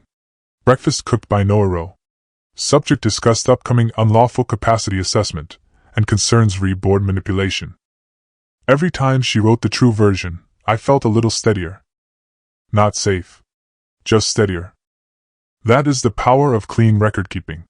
It does not solve evil. It keeps it from owning all the paper. At 8 Mara texted 3 words. Nina is talking. Nina, Adam's bookkeeper. I texted back, phone or meet. She replied, phone now. I took the call in the garage because it was the only room in the house Rebecca never tried to curate. Tools make bad witnesses for people like her. Too much truth in rust and grease. Mara did not waste time. Nina thought she was helping with a high-net-worth family transition packet. Friday night she saw Adam print 2 versions of Monday's Treasury memo. One ordinary. One revised. The revised version already listed you as temporarily withdrawn from direct decision-making due to medical recommendation. He printed it before Keen saw me. Yes. That mattered. A lot. Because it meant the medical outcome was not guiding the corporate action. The corporate action was waiting for the medical paperwork to catch up and pretend it had led. Mara kept going. Nina also says Adam asked her to create a fee projection for a unified donor vehicle under Holt's advisory. Annual admin percentage higher than the current scholarship structure by almost 400%. I leaned against the workbench. For 1 second I pictured Michael at 16 standing right where I was, trying to teach himself how to replace brake pads from a manual because he hated asking for help with anything mechanical if it involved grease under his fingernails, and me smiling at him after. 400%. On his name. What else? Mara exhaled. More important. Nina recognized Keen's notary. Same man came into Adam's office in July after hours. She thought it was weird because they weren't closing property. They were scanning old trust documents and signature cards. July. That was before the foggy evenings began. Before the blue mug became routine. Before the observation log started. Preparation. This had not started in panic. It started in design. Can Nina testify? If we get there, yes. Right now she's scared, embarrassed, and still half convinced she may be overreacting. Which means she's exactly like every useful peripheral witness you ever warned counties not to ignore. That was true enough to sting. I said, what about Keen? Working on warrants is slower than I'd like. Working on his old cases is faster. 2 daughters. 1 nephew. 1 wealth manager. Same notary twice. We're not at arrest yet. But if Keen enters your house this afternoon and says the wrong thing on audio, he helps me a great deal. Helps me a great deal. Another beautiful piece of quiet language doing heavy work. I returned to the kitchen more certain of 2 things. 1. Monday, or what remained of it, had been pre-written before medicine entered the scene. 2. Adam had been laying rails under all of this since summer. That thought pulled another memory loose. In July I slipped on the loading ramp at the South Warehouse and bruised my hip badly enough to spend 1 irritated night in the hospital. Nothing broken. Just age and steel and rain and a bad angle. Rebecca visited the next day with flowers. Adam brought pastries and, because his soul could never resist the soft opening of crisis, a folder of backup continuity suggestions, in case my recovery took longer than expected. I had laughed then. Told him if a bruised hip took down a company my father survived 2 recessions and a warehouse fire to keep alive, we deserved bankruptcy on principle. He smiled. Closed the folder. Never mentioned it again. Except he did. Just not where I could hear it. 12:30 brought Loretta to the house with 3 things in a canvas tote, and a look that made me clear the table before she spoke. 1. She had Wayne Pritchard's Saturday email to the executive committee, forwarded anonymously by someone in Wayne's office who still remembered that Loretta once kept a nephew out of probate trouble. The email attached a draft Monday script. Not agenda. Script. Chairman Samuel Doran has, after conversations with family and physician, expressed relief at transitioning daily governance pressure while preserving honorary advisory presence. Expressed relief. Lies always right emotion they hope the victim will later be too tired to correct. 2. Loretta had a copy of the Family Continuity Subcommittee charter Rebecca intended to present. 3 members. Rebecca. Adam. Wayne temporarily until clinical certainty returns. Control over memorial fund timing, discretionary community disbursements, and signatures under threshold authority. Threshold authority is what thieves call small bites. Then she set down the third thing. A property records extract for a small office suite outside Allentown leased by Holt Advisory Partners under a sub-entity called Cinder Ridge Philanthropic Services. I stared at it. Cinder Ridge. Loretta nodded. That name appears nowhere in your company books. Nowhere in Michael's scholarship paperwork. But it appears in Adam's fee projection, in the revised donor vehicle, and in a dormant state registration attached to Rebecca as incorporator. There it was again. Same clean little architecture. LLC here. Subcommittee there. Doctor to soften. Bank to recognize. Board to nod. Dead son to fund it all. Helen had been right from the beginning of our second marriage about one thing. My weakness is not trust itself. It is my tendency to treat paper as neutral even after life repeatedly proves otherwise. By 1:15, Aaron had converted the study into a trap so careful it almost felt obscene. Primary camera in the lamp. Backup mic under the desk. Secondary receiver in the bookcase vent. Motion-triggered recording on the file box. A disposable fountain pen on the desk containing a pinhole lens aimed directly at the chair where Keene would sit if Adam or Rebecca staged the room properly. He also moved one item without telling anyone except me and Loretta. Michael's framed scholarship plaque. He placed it on the shelf directly behind my desk chair so it would remain visible in the shot. Not sentiment. Context. If Rebecca and Adam were going to talk about the fund, the dead boy they were planning to monetize would be in the room with them whether they liked it or not. At 2 o'clock Tessa came into the garage where I was pretending to sort hardware bins. She shut the side door quietly behind her. Rebecca called, she said. What changed? She wants me to write that you had an episode after lunch. I looked up. Did you? No. Then what exactly did she ask for? Tessa handed me her phone. Rebecca, need a stronger weekend picture before Keene. If Samuel loops or gets emotional after lunch, document exact phrases. If he doesn't, prompt with Michael topic and note reactivity. Important. Prompt with Michael topic. For 1 second I could not trust my own mouth with speech. So that was in the plan too. If I did not produce symptoms spontaneously, my dead son's name would be used like a hammer to make some. Tessa took the phone back. I haven't answered. Good. She looked toward the kitchen. Noah heard enough already to know this is filthy. There was no soft way to ask what I asked next. Can he handle staying? Tessa's eyes went flat with the kind of maternal honesty most men are not taught to expect from exhausted women. My son has handled eviction notices, a drunk father kicking through drywall, and more moving boxes than some adults. He can handle sitting on a couch while rich people expose themselves. What I need to know is whether you can keep him out of danger if this turns physical. The truth sat between us for half a second. Then I answered. Yes. And I meant it enough to believe myself. At 3:10, Rebecca texted me. Keene at 4. Please be open. This can still stay private if you don't make it into a fight. Private. That word again. As if privacy were a kindness, and not a tarp they had been throwing over my life for months. I texted back only, come in through the front. Why that mattered, I could not have said exactly. Maybe because I wanted them forced to use the most visible door in the house. Maybe because once people are seen entering properly, they have less room later to pretend they were only ever half involved. At 3:58 a black SUV pulled into the drive. Adrian Keene stepped out first. Mid-50s. Trimmed silver hair. Navy overcoat cut well enough to signal expense without announcing it. Leather case in one hand. No wasted motion. The kind of man whose authority begins walking toward you before he speaks. Behind him came Rebecca. Then Adam.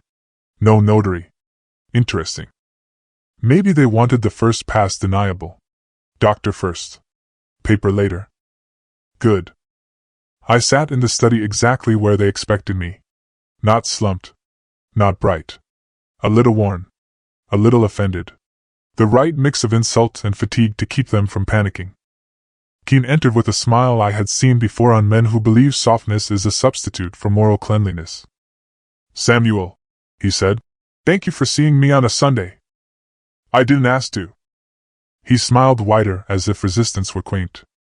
That's often how care begins. Rebecca stood near the bookshelves. Adam took the chair by the window. Both of them looked prepared, not worried. Keen opened a slim notebook. I've heard it's been a difficult few weeks. Whose weeks? Yours and your family's. I folded my hands. My wife is recovering from a sedative she did not prescribe herself. My daughter and son-in-law have scheduled a board transition without my consent. If by difficult you mean busy, yes. Rebecca cut in softly. Dad, please. Keen lifted one hand. Not at her. At the room. The gesture of a man used to controlling pace.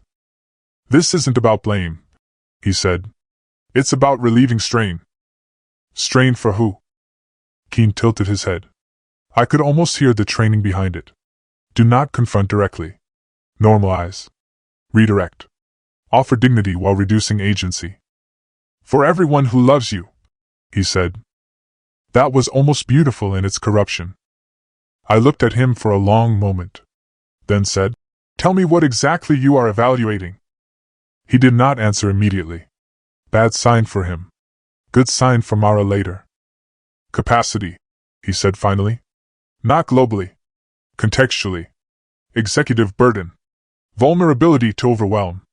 Consistency under emotional weight. There. Not memory. Not dementia. Not classic cognitive decline. Something softer. More pliable. The kind of capacity language you can use to move money without needing a man to forget his own daughter's name. What medical records do you have? I asked. Baseline history, family observations, medication profile, and informal event summaries. Did you meet me before writing your memo? Another pause. Preliminary impressions can be supported by collateral history. Collateral history. His word for my daughter's fiction. I leaned back. So you wrote a concern letter before seeing me? Adam shifted in his chair. Rebecca looked at the floor for 1 second too long. Keen gave me the careful doctor smile again. I wrote a note recommending supportive review. That is not what the board packet says. Now he looked at Rebecca. Only for a second. But that second told me enough. He had not seen every paper they planned to move under his name. Or at least he had not seen them all phrased that plainly. Interesting. I stayed with it. Did you know Holt Advisory drafted transition projections before you met me? No answer. Good. Did you know a bank conference was scheduled in my name before you assessed me? Rebecca said. Dad? I raised my hand without looking at her. Keen cleared his throat. Financial planning often proceeds in parallel to clinical caution. There it was. The elegant surrender. Yes, but without yes. I asked the next one very quietly. Did caution also proceed in parallel to zolpidem in my wife's bloodstream? That landed harder than anything else. Rebecca straightened. Adam's jaw locked. Keen's whole expression changed for the first time since he entered. Not guilt. Alertness. Your wife's blood work is not a topic for this conversation, he said. Everything in this room is a topic for this conversation. Keen closed the notebook.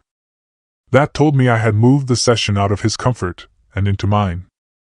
Samuel, when family systems become distressed, people sometimes assign motive where there is only mismanagement and fear. That line was too smooth. Too pre-built. He had used versions of it before. Did you say that to Dorothy Flynn? I asked. That did it. His face did not fully break. Men like him do not give you that satisfaction cheaply. But something tightened around his eyes. Something that understood he had just stepped into a room less provincial than he expected. "Who have you been speaking with?" he asked.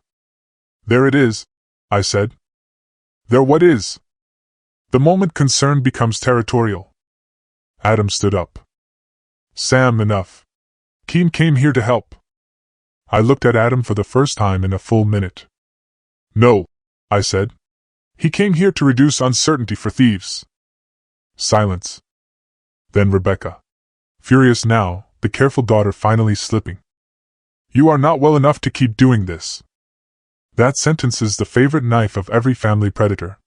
Not "you are wrong." Not "answer the facts." Just "you are not well enough."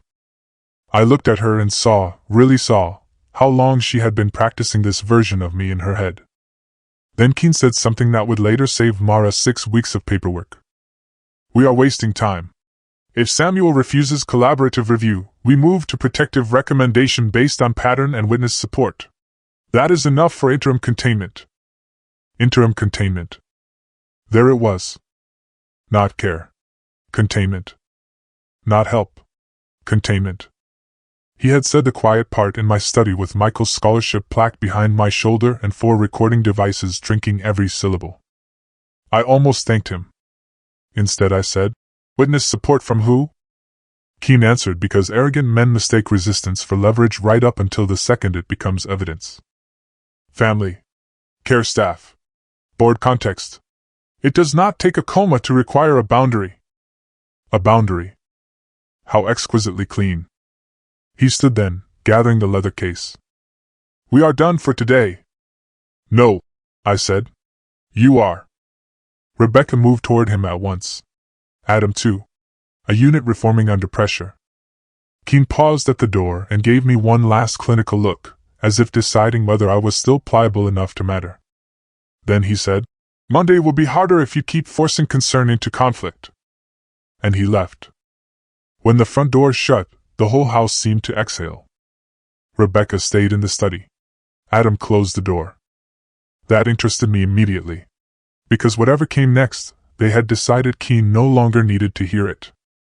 Rebecca crossed her arms. "How much do you know?" I kept my voice mild. "Enough to make Monday expensive." Adam laughed once. No warmth. "That sounds like you think this is still about theatrics." "No," I said. "This is about how greedy you got on paper." That hit. Not because of volume. Because of precision. He pulled a chair closer to the desk and sat down facing me. No more son-in-law posture. No more smooth advisor stance. Just the man underneath. "We gave you every chance to step down gracefully," he said. Gracefully. Another word they loved more than I ever realized. "You are tired," he continued. "You are sentimental. You refuse to modernize the fund structure. You cling to legacy processes because Michael's name makes you feel noble. Meanwhile, the market shifts, donor behavior changes, tax posture changes, and you keep acting like memory is a governance model." For one brief instant I felt sorry for him. Because there he was. Finally telling the truth the only way he knew how. By translating greed into efficiency. Rebecca sat on the corner of the desk. "You don't understand what it's like cleaning up after your feelings," she said. "Every anniversary, every scholarship cycle, every board dinner, everything becomes Michael. The company slows down, the fund ossifies, and everybody has to work around your grief." I looked at my daughter. My child. The girl who once slept with one sneaker on because she said in emergencies she wanted a head start. "And that justifies drugging us," I said. She said nothing. Which was answer enough. Adam did answer. "No one wanted it messy." I stared at him. No one wanted it messy. That sentence would stay with me for months afterward because it contained their whole philosophy. Not right. Not lawful. Not loving. Clean. Quiet. Effective. I asked, "How much?" Rebecca frowned. "What?" "How much of Michael's fund is already gone?" She looked at Adam. Another answer. Adam said, "That depends how you define gone." I actually smiled then. Couldn't help it. "Thank you," I said. He frowned. For what? For finally sounding like a thief instead of a consultant. He stood up so fast his chair hit the filing cabinet. Rebecca hissed, "Adam." He took a breath, sat back down, straightened his cuffs. There it was. The first crack. The beginning of loss of pacing. I knew then that Monday was no longer about whether they would move. It was about how much of themselves they would spill trying to do it. When they finally left, Aaron came out of the closet pale with contained satisfaction. "Keen just bought Mara a judge," he said. Loretta, who had listened from the garage receiver, arrived 20 minutes later with one sentence from Mara already saved on her phone. "Proceed. Monday remains live. We move from observation to structured capture." Structured capture. Good. That felt like a phrase built for my daughter's world and turned back against it. And that, I suspected, was the nearest thing to revenge I was going to taste before Monday morning. Sunday night gave me the one thing quiet betrayal hates most. Contempt spoken without audience. Rebecca and Adam stayed later than they needed to. That told me something immediately. People leave dangerous houses quickly unless they believe the danger still belongs to them. At 7:20, after dinner plates had been stacked and Noah had been sent upstairs with algebra he had no intention of doing, Rebecca opened a bottle of Pinot from my own rack and poured 2 glasses without asking Tessa whether she drank. Adam took his to the den. Rebecca took hers to the study. Not my study now. Theirs, in their own minds. A room already mentally transferred. Tessa gave me the smallest look as she passed the hall. Question. I answered with the smallest nod I knew how to give. She understood. At 7:34 she set her phone inside the empty tissue box on the study side table under the pretense of bringing extra napkins for my sinus headaches. The camera and the lamp would see the room. Her phone would hear the corners the lamp mic missed. Aaron nearly applauded in the garage when he saw it on the feed. By 7:40, Rebecca and Adam were alone in my study with the door mostly closed, wine in hand, Monday's draft packets spread over the desk, and enough arrogance between them to do half Mara's job for her. I watched from the monitor in the garage beside Loretta and Aaron while the house around us went quiet. The first useful line came from Adam. He was sharper than I expected with Keen. Rebecca leaned back in my chair, swirled the wine and said, "That happens when he's scared. Sharp is not the same as stable." That was the first thing I wrote down. Sharp is not the same as stable. The unofficial motto of every person trying to replace you with a document. Adam flipped through the revised Monday packet. "We should move the bank piece first, and the board piece second." "No," Rebecca said. "If the board sees hesitation, Wayne will get timid. It has to be one wave. Concern, doctor, temporary transfer, relief language, next steps." Relief language. They kept using words like stage directions. Adam looked toward Michael's plaque behind the desk and grimaced. "That thing has to come down before tomorrow." Rebecca did not even glance at it. "Why?"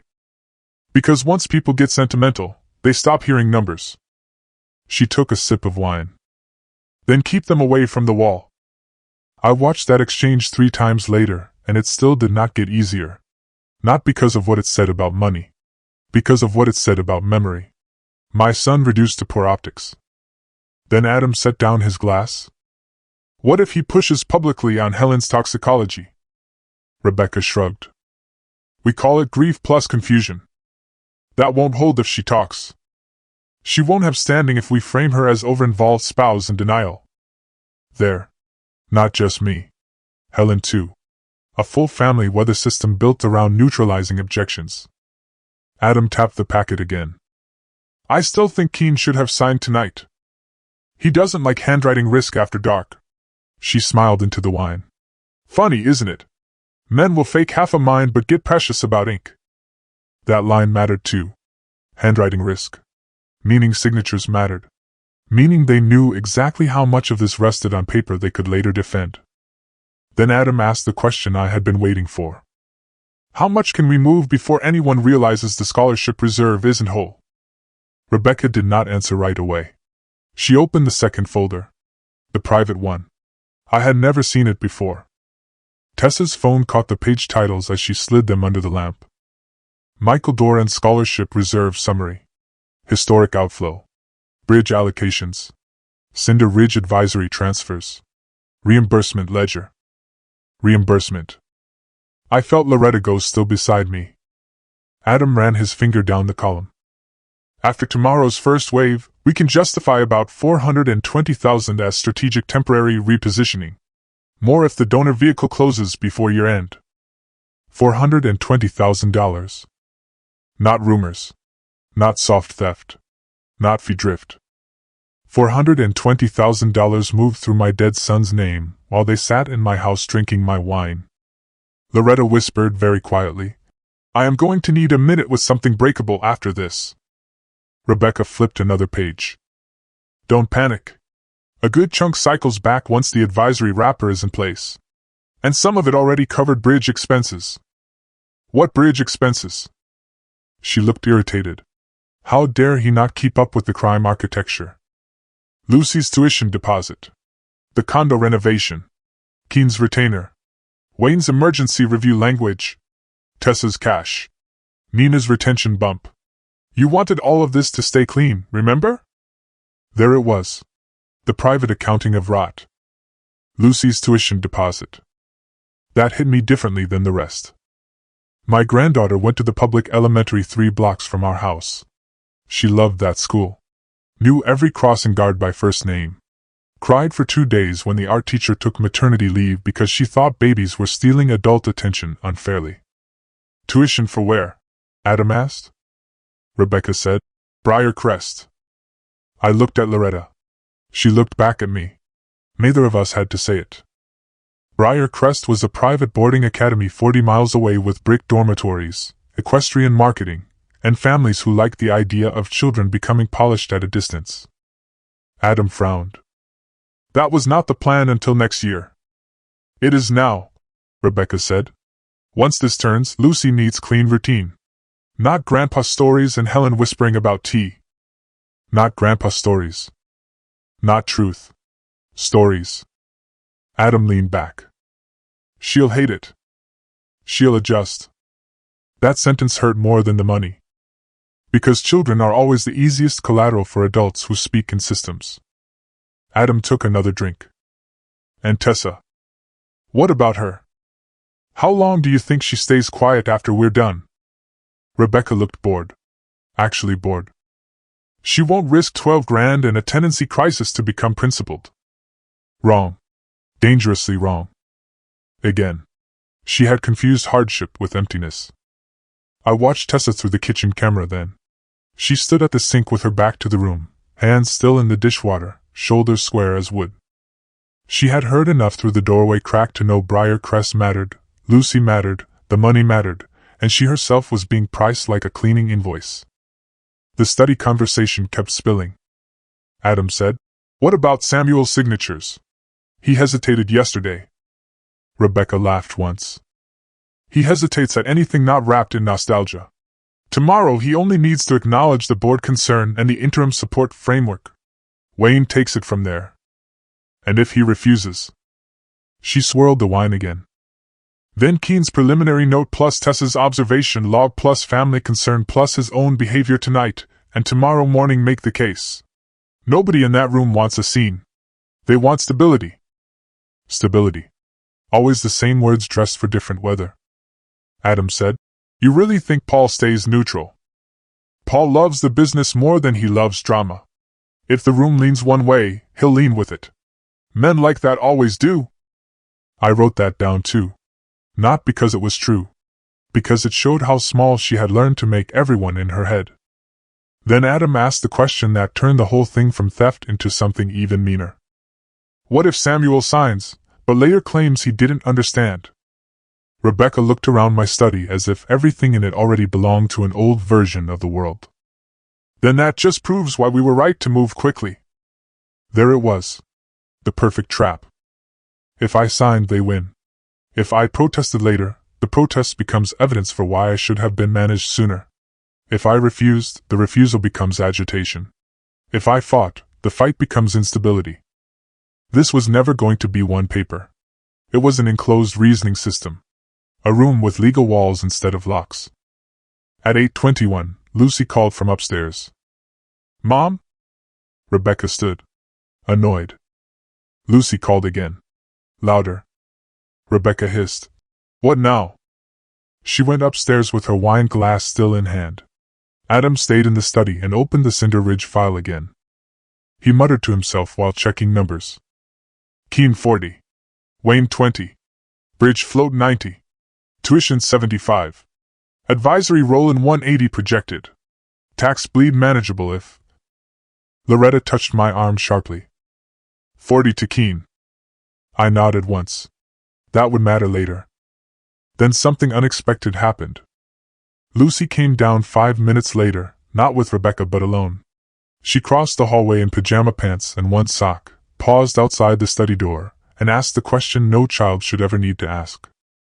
"Mom, if Grandpa gets moved Monday, can I still see him without signing in?" The entire room in the garage stopped breathing. Rebecca appeared behind her almost at once. "Nobody said Grandpa is getting moved. You told Dad maybe after the hearing." Rebecca looked toward the study. Toward Adam. Toward the door. Toward the whole collapsing geometry of secrets. "Lucy," she said carefully, "go brush your teeth." That's not an answer. I had forgotten how much of Rebecca's own stubbornness Lucy had inherited. Or maybe I had not forgotten. Maybe I had simply mistaken it for something safer when it appeared in a child's body. Rebecca crouched to eye level, wine glass still in hand. Sometimes grown-ups have to make decisions that feel unkind at first so things can become calmer later. Lucy looked at her mother for a long moment. Then she said, "You say that when you know it's mean." Rebecca stood up so fast the wine sloshed over her fingers. "Bathroom. Now." Lucy turned and went upstairs. Not afraid exactly. Just old enough already to know when she was no longer going to get truth from the room. That moment did something to me. Not because it was the first time I realized Lucy knew more than adults wanted. Because it made clear how long Rebecca had been practicing soft coercion on her own child too. The study conversation ended soon after. They had spilled enough and perhaps sensed it. Rebecca and Adam went upstairs at 9. Tessa put Noah on the downstairs pull-out and sat at the kitchen table in the half-dark for nearly 40 minutes without moving. At 10, she came into the garage where Loretta, Aaron, and I had built our command corner around the folding table, extension cords, coffee, and 3 screens. She closed the door, looked at all of us, then said, "I want my son out before morning." No hesitation. No bargaining. Just clarity. That was the right instinct. And the right risk. I said, "We can move Noah tonight to Helen's safe location extension. Mara can cover it as witness family protection." Tessa shook her head. "No. If Noah disappears, Rebecca notices. She's already watching him as scenery. If the scenery changes, she'll get jumpy." Again she was right. A weekend worker from eviction court had somehow become one of the sharpest tactical minds in my house. "So what do you need?" Loretta asked. Tessa swallowed hard. "I need to know Lucy will not be left alone with them tomorrow if this goes wrong." That question put every adult in the garage under judgment. Aaron looked down at the screen. Loretta folded her hands tighter. I felt, with a clarity I have rarely known in my life, how inadequate old masculine promises sound when a mother asks them under the pressure of actual risk. So I did not make a speech. I said, "If this goes wrong, Lucy comes with me and Helen before the hour is over." Tessa held my eyes, then nodded. "That's enough." She turned to leave, stopped, then looked back. "I heard one more thing through the study door," she said, "after the tuition talk." "What?" She took a breath. "Adam asked what happens if you push about Michael's money in front of the board." Her face went flat.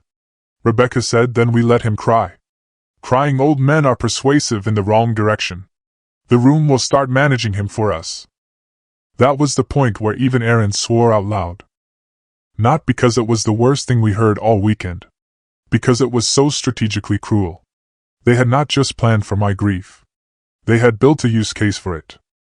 After Tessa left, Loretta sat in silence a long time. Then she said, "I know revenge is supposed to be beneath respectable people, But if she says one more thing about Michael in your house, I may forget retirement and commit a felony. I said, get in line. At 10:45 Mara called with the next turn. We've got enough to quietly freeze any same-day bank movement tomorrow if I trigger it through compliance. Not enough yet to detain Keen unless his recorded language and payment trail line up cleaner overnight. But Wayne Pritchard's office may crack before lunch if we squeeze him right. How? His paralegal just confirmed he requested emergency authority forms dated in advance with blanks for tomorrow's time and physician's support language. Judges hate being treated like rubber stamps. Good. That was very good. What do you need from me? Go to Monday, Mara said. Let them assemble. Do not strike first. Do not warn Wayne. Do not pull Paul in too early. Let the room believe it is doing the practical thing. There was a pause. Then she added, and Samuel. Yes. Bring Michael into the room yourself if they try to use him. Do not let grief become something they define first. That stayed with me all night. I did not sleep much. No one in the house did, not really. Noah turned on the pull-out twice. Lucy crept downstairs once for water and stood in the kitchen doorway looking at Tessa like children look at adults when they can tell the adults are acting scenes they did not write. Tessa hugged her for half a second and told her to go back to bed. Rebecca took a call in the front hall at 1:12 a.m. whispering so tightly into the phone that even the mic barely caught her. Yes, Monday. No, he's still movable. Stop asking me that. Movable. Another one for the file. At 2:36, I walked through my own house in socks, turned off the dining room lamp, and stood for a moment in the dark looking at Michael's plaque on the study shelf through the half-open door. 11 years since he died. 11 years since Helen and I decided grief should at least teach somebody else how to build a life with their hands. And all this time Rebecca had been converting his memory into fees, leverage, and an administrative vehicle. I put my hand on the doorframe and said out loud to an empty hallway, "Tomorrow you come into the room with me first." It was not prayer. Not exactly. Just a promise I did not intend to break. Monday arrived cold and bright, the sort of clear October morning that makes a town feel falsely innocent. I shaved carefully. Buttoned the dark gray suit Helen liked because it made me look less auditor and more dangerous. Chose the plain blue tie Michael gave me for my 65th birthday because he said important men on television always looked like they feared color. Then I stood in the hall mirror and practiced looking tired but intact. That is a humiliating skill to acquire at 72. Learning exactly how diminished to appear without becoming what they need. Tessa wore a charcoal sweater, and the same restrained expression she had worn at my kitchen sink when she realized rich people had mistaken her desperation for moral vacancy. Noah carried his backpack and hated everything. Lucy came downstairs in her school uniform, saw my suit, and immediately knew this was not a normal Monday. "Are you going somewhere?" she asked. Rebecca answered before I could. "Grandpa has a meeting." Lucy looked at me instead. "With the mean people?" No one spoke. Then I said, "With the important people, sweetheart." Children know the difference between truth and adult triage better than most adults think. She held my eyes one extra beat, then nodded without believing me fully. That bothered me and comforted me at the same time. At 8:15, Mara texted. "Units quiet. Compliance hold ready. Waiting on your room." At 8:17, Helen texted from the safe apartment Mara had arranged above a former county clerk's house outside Wilmington. "Are you steady?" "No. But I am ready." That, at least, was true. The board meeting was set for 10 in the warehouse conference room at our central distribution site. High ceilings. Exposed brick from when the building stored feed instead of pressure-washed notions of leadership. Long walnut table. 12 leather chairs bought during my one misguided attempt to modernize the room after Michael died because I mistook expensive furniture for proof a company was still moving forward. I arrived at 9:23 with Rebecca, Adam, and what they believed was a manageable father in the back seat of their sedan. That was deliberate. Rebecca insisted it would be easier if we arrived together. Unified optics. Supportive family entry. She actually used the word optics on the porch while helping me into the car. Good. Let her. At the warehouse, Paul met us at the lobby with 2 packets under his arm and an expression so carefully neutral it made me proud of him. "Morning, Sam." "Paul." He glanced at Rebecca once. At Adam once. Then at me.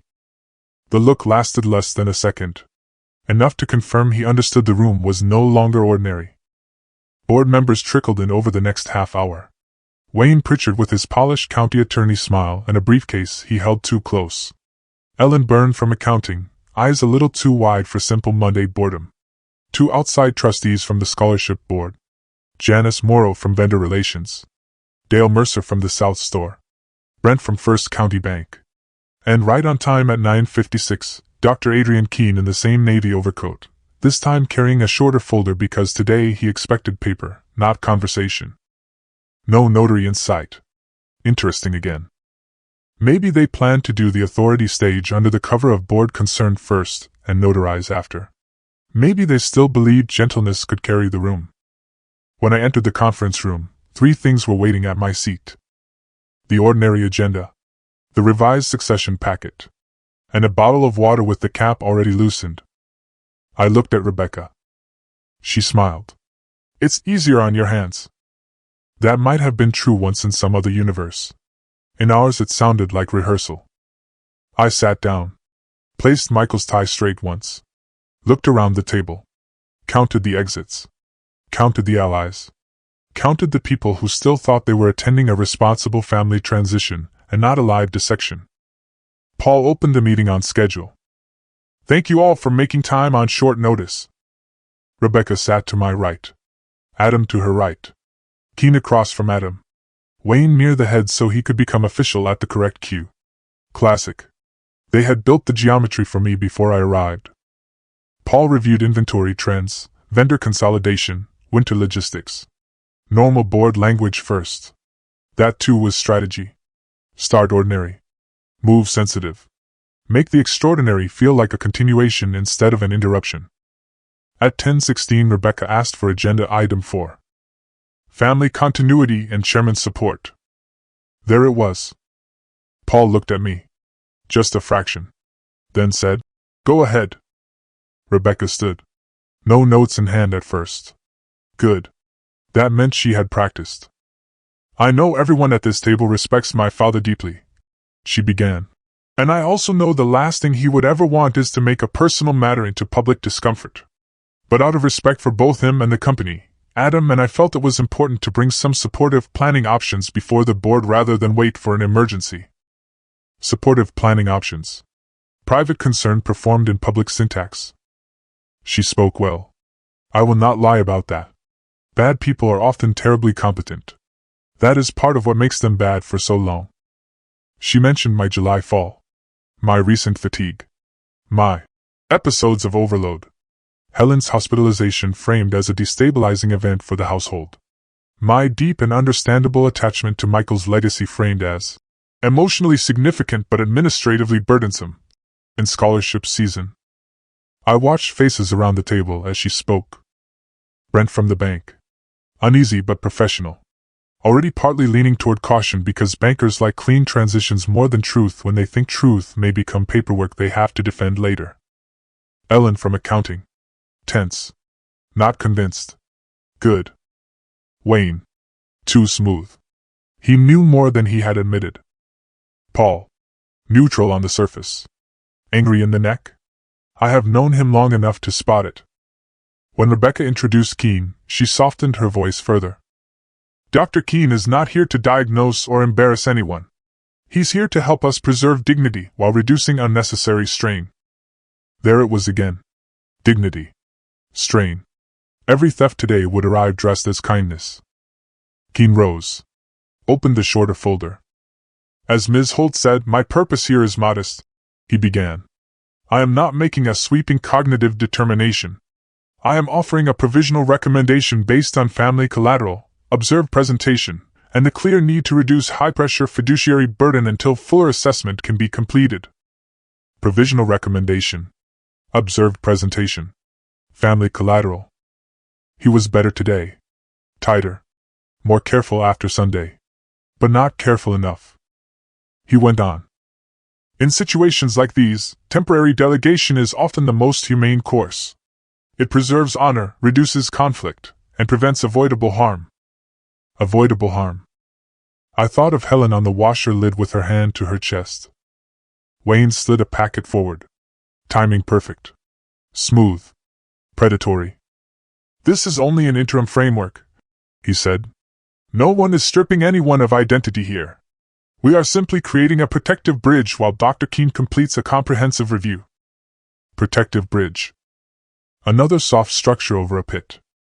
He turned toward me. "Sam, we all care about you. And if you're comfortable, we'd like to keep this as dignified and simple as possible." That was my cue. The version they had imagined. The tired man who either nods or blusters. Either helps them or proves them right. Instead, I reached into my inside jacket pocket, took out the hospital bracelet I had kept folded there, and placed it gently on top of the packet. No one spoke. Then I said, "My wife was admitted Friday with zolpidem in her bloodstream." The room changed. Not all at once. That is not how real rooms move. One face first. Then another.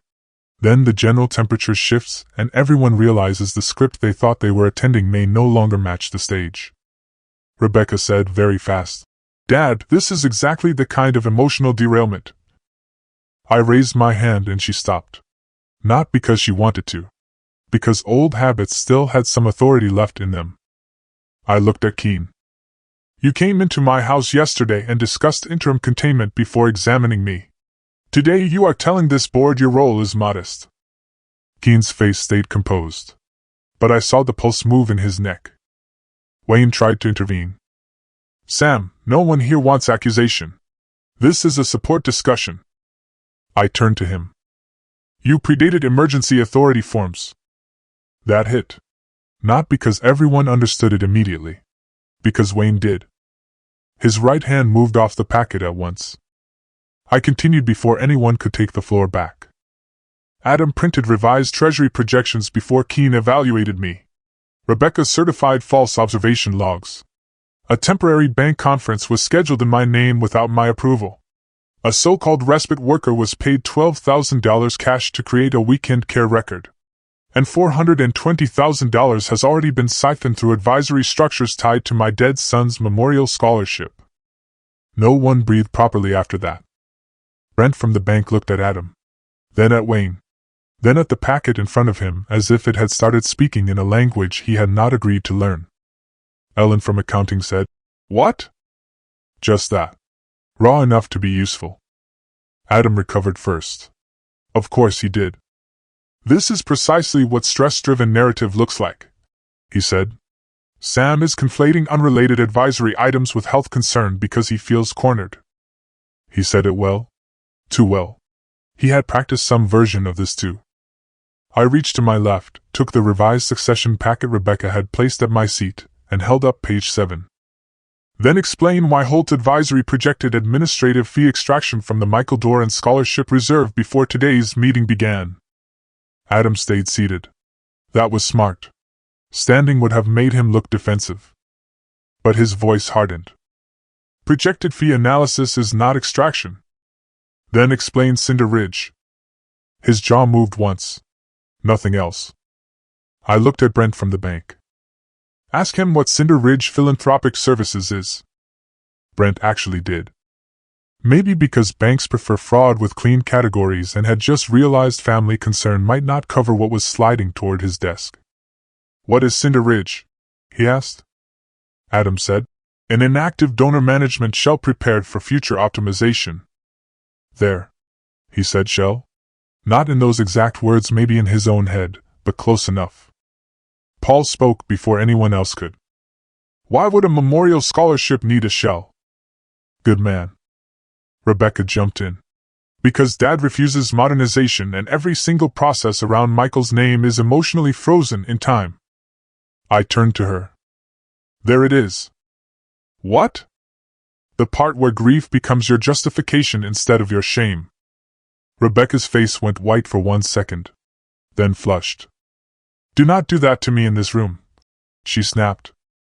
Too much. Too fast. She heard it too late. I said.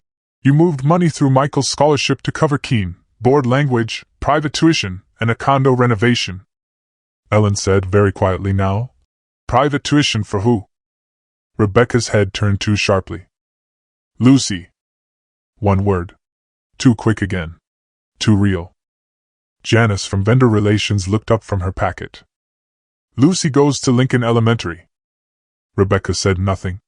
That silence mattered more than a full answer. I took the next step before she could rebuild. You were planning to send my granddaughter to Briar Crest once I was under interim control and Helen was neutralized as an obstacle. That word made the room jerk. Neutralized. Harsh. Accurate. Necessary. Wayne said. Now hold on. I turned on him so fast my chair legs scraped the floor. No. You hold on. You wrote emergency authority with blanks already filled for a doctor who had not completed an exam. You let family collateral masquerade as medical necessity. You built a bridge out of predated paper and expected this board to walk across it because you used the word dignity enough times. He actually blanched. Which, for Wayne Pritchard, counted as collapse.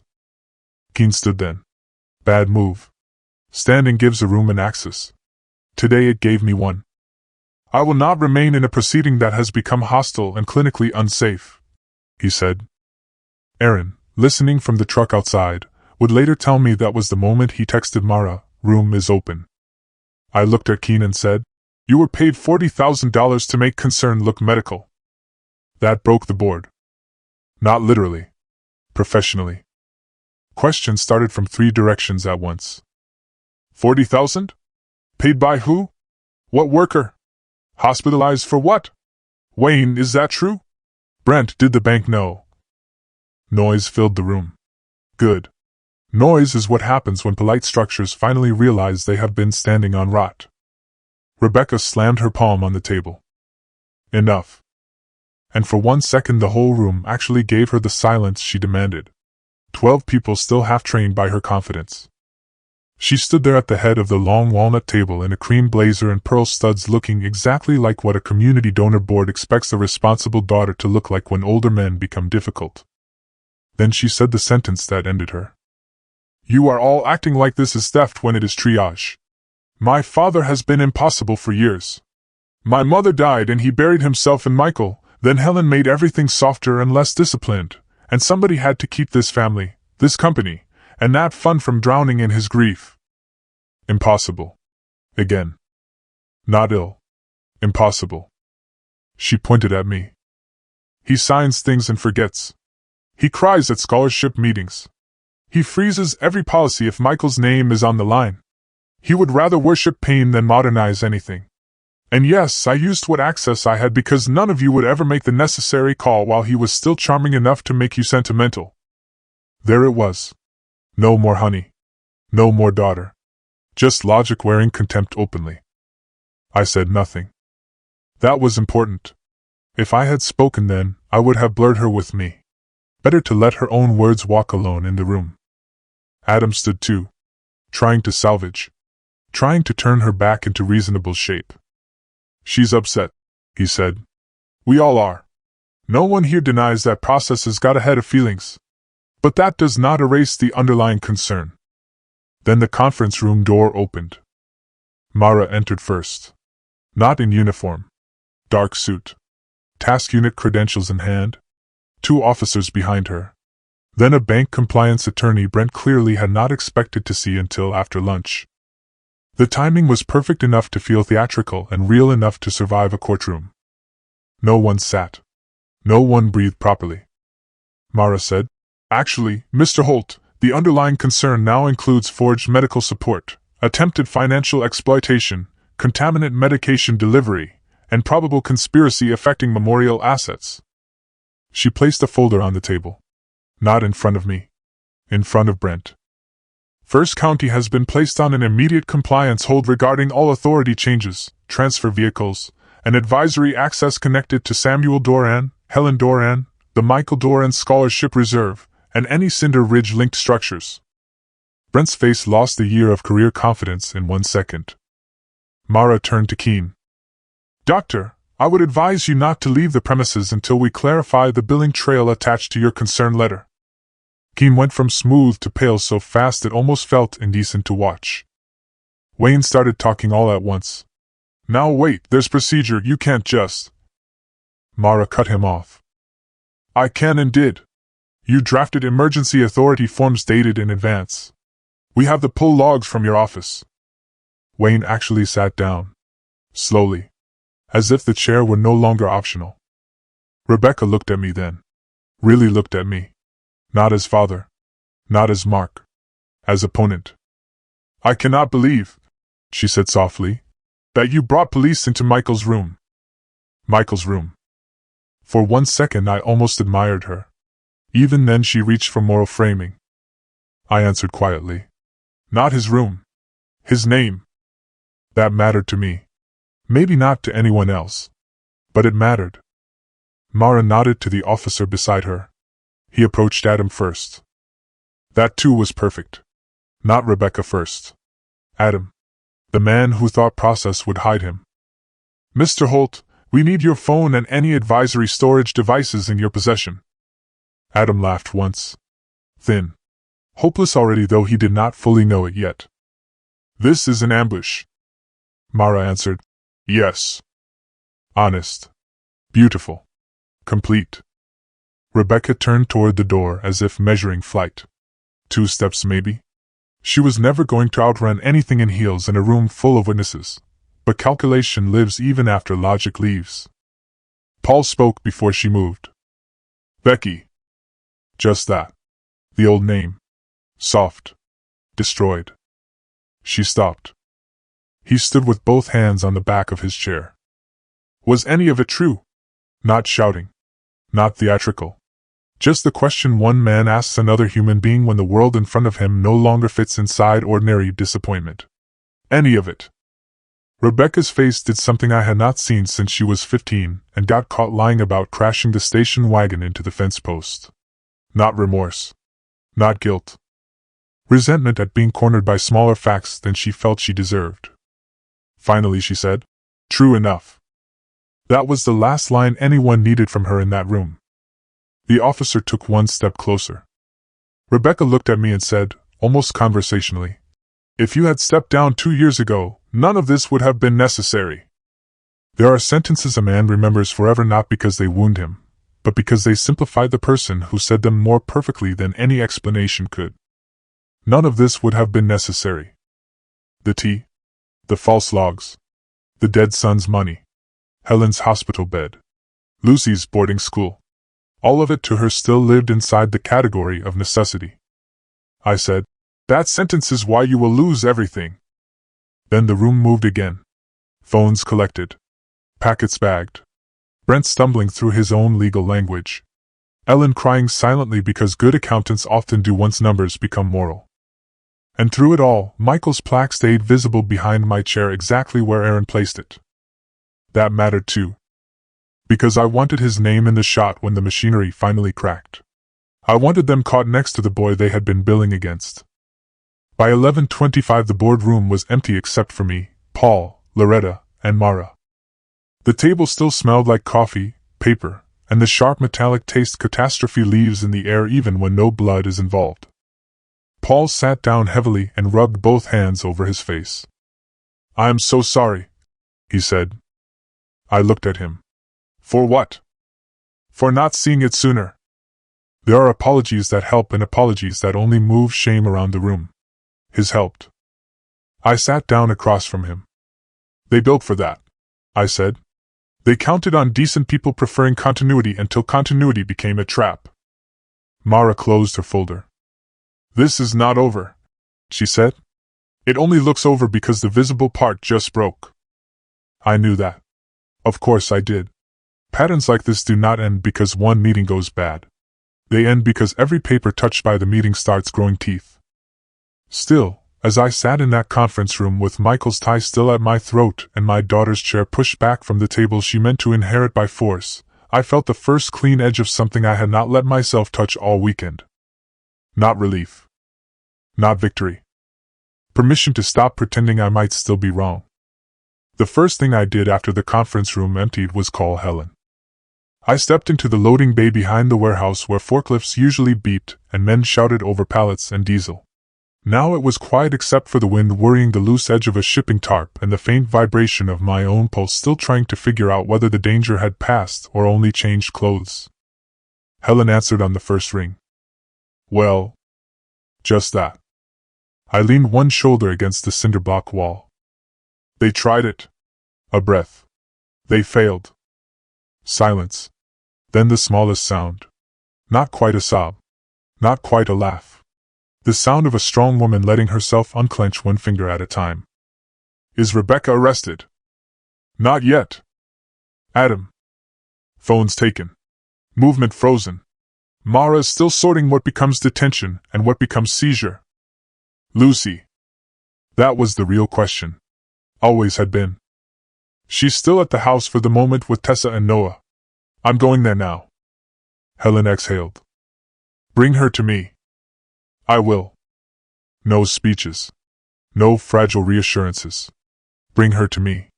That is how families survive ugliness when there is no clean language left. By the time I reached the house, 2 unmarked state vehicles sat up the road pretending to belong to nobody important. Tessa stood on the porch with both arms crossed and Lucy beside her holding a backpack too full for a normal school day. Noah sat on the steps with his own bag at his feet and the expression of a boy who had already crossed the invisible line between ordinary teenage cynicism and something more permanent. Lucy looked at me. Not at the cars. Not at Tessa. At me. Did the mean people lose? There are moments when you realize a child has built her whole own mythology out of your adult secrecy.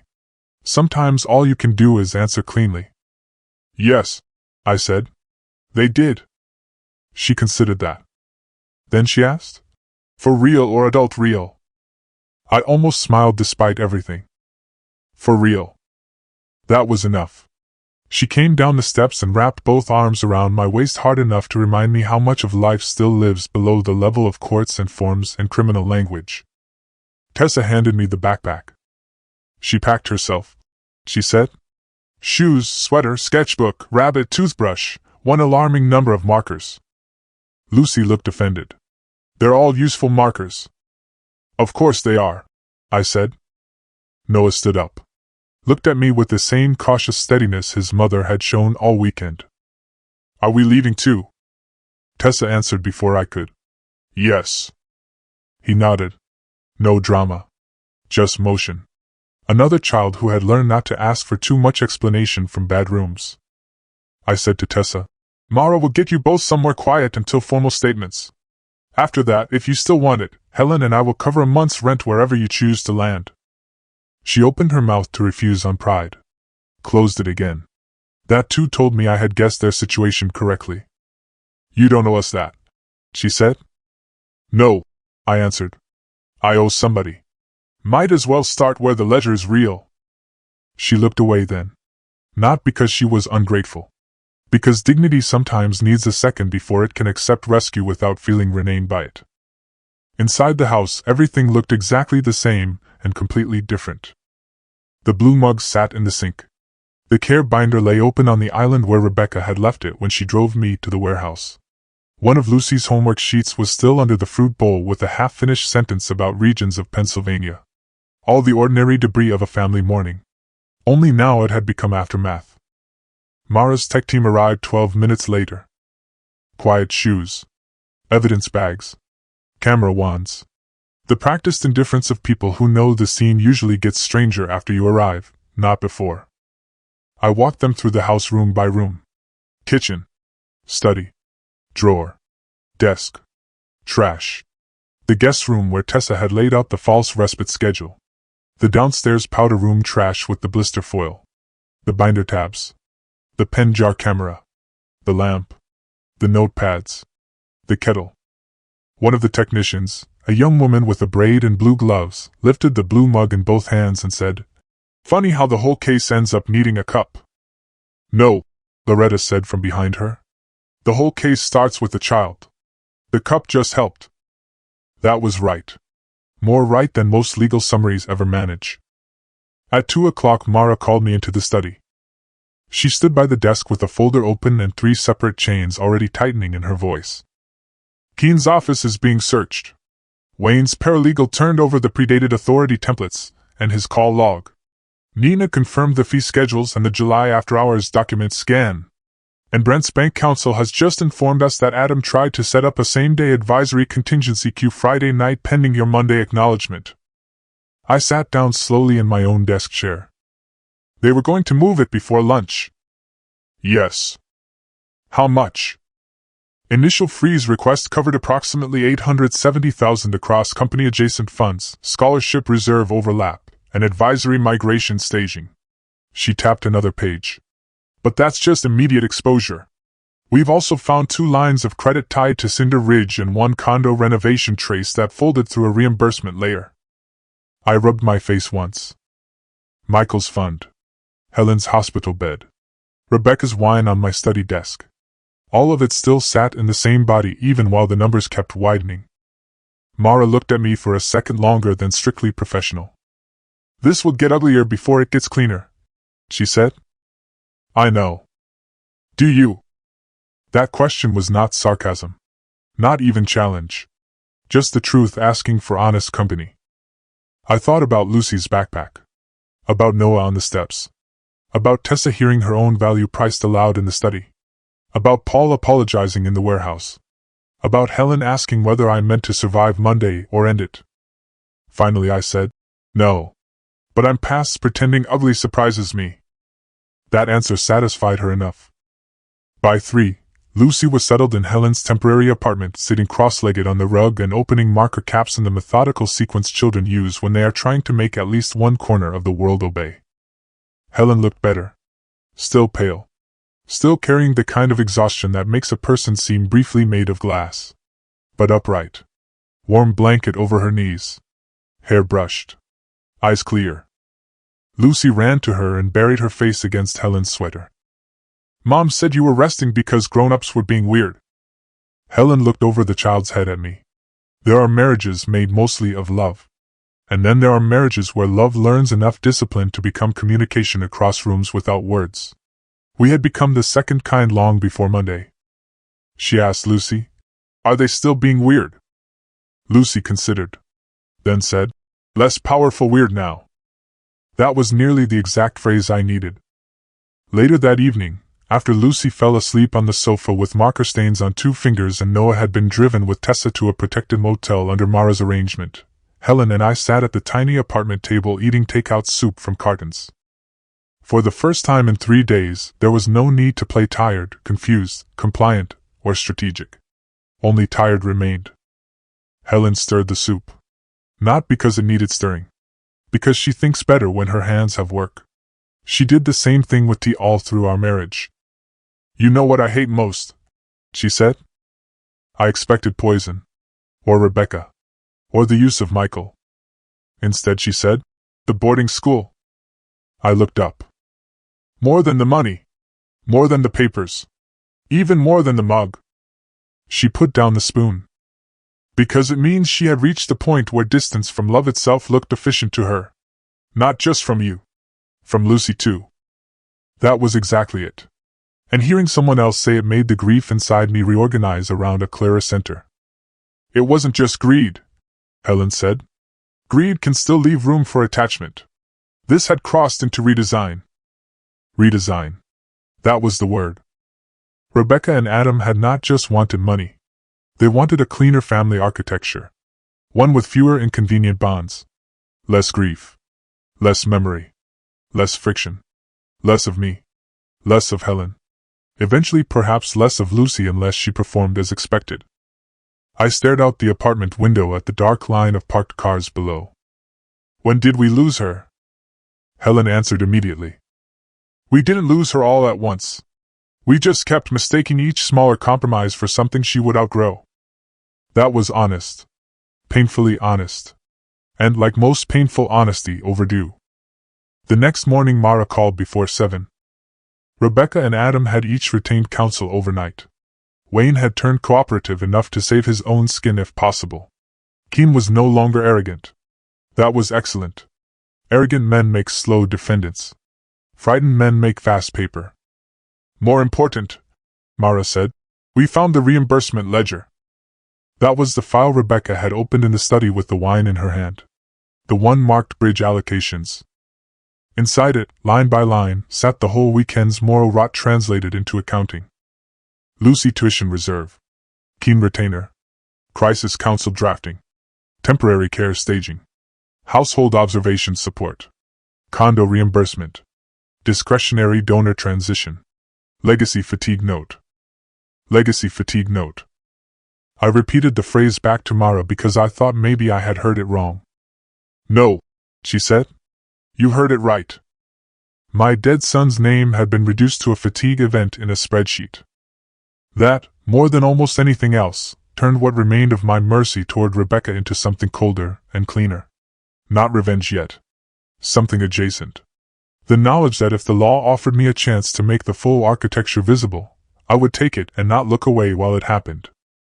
By midweek the case was no longer ours alone. 2 previous families linked to Keen's capacity letters had contacted Mara's unit after the search warrant became a whisper in the right professional circles. 1 daughter from Harrisburg. 1 nephew from Chester County. Different assets. Different old people. Same soft language. Same interim concern. Same urgency wrapped in dignity. Pattern became file. File became task force. Task force became press risk. And once press risk enters white-collar family crime, people start cooperating for reasons that sound noble and are usually not. Nina fully rolled by Thursday. Turned over fee schedules, email drafts, and one remarkable voice memo Adam had dictated after hours while she was still in the office pretending not to exist. In it he said, if Sam turns theatrical, we let Rebecca look wounded and Keen look careful. The room will do the rest because nobody wants to be the one who humiliates an old man in grief. There it was again. My sorrow as strategy. My age as leverage. My dignity as a crowd control tool. Mara played the memo for me in her office Friday afternoon, and watched my face carefully, maybe to see whether I would break or go cold. I went cold.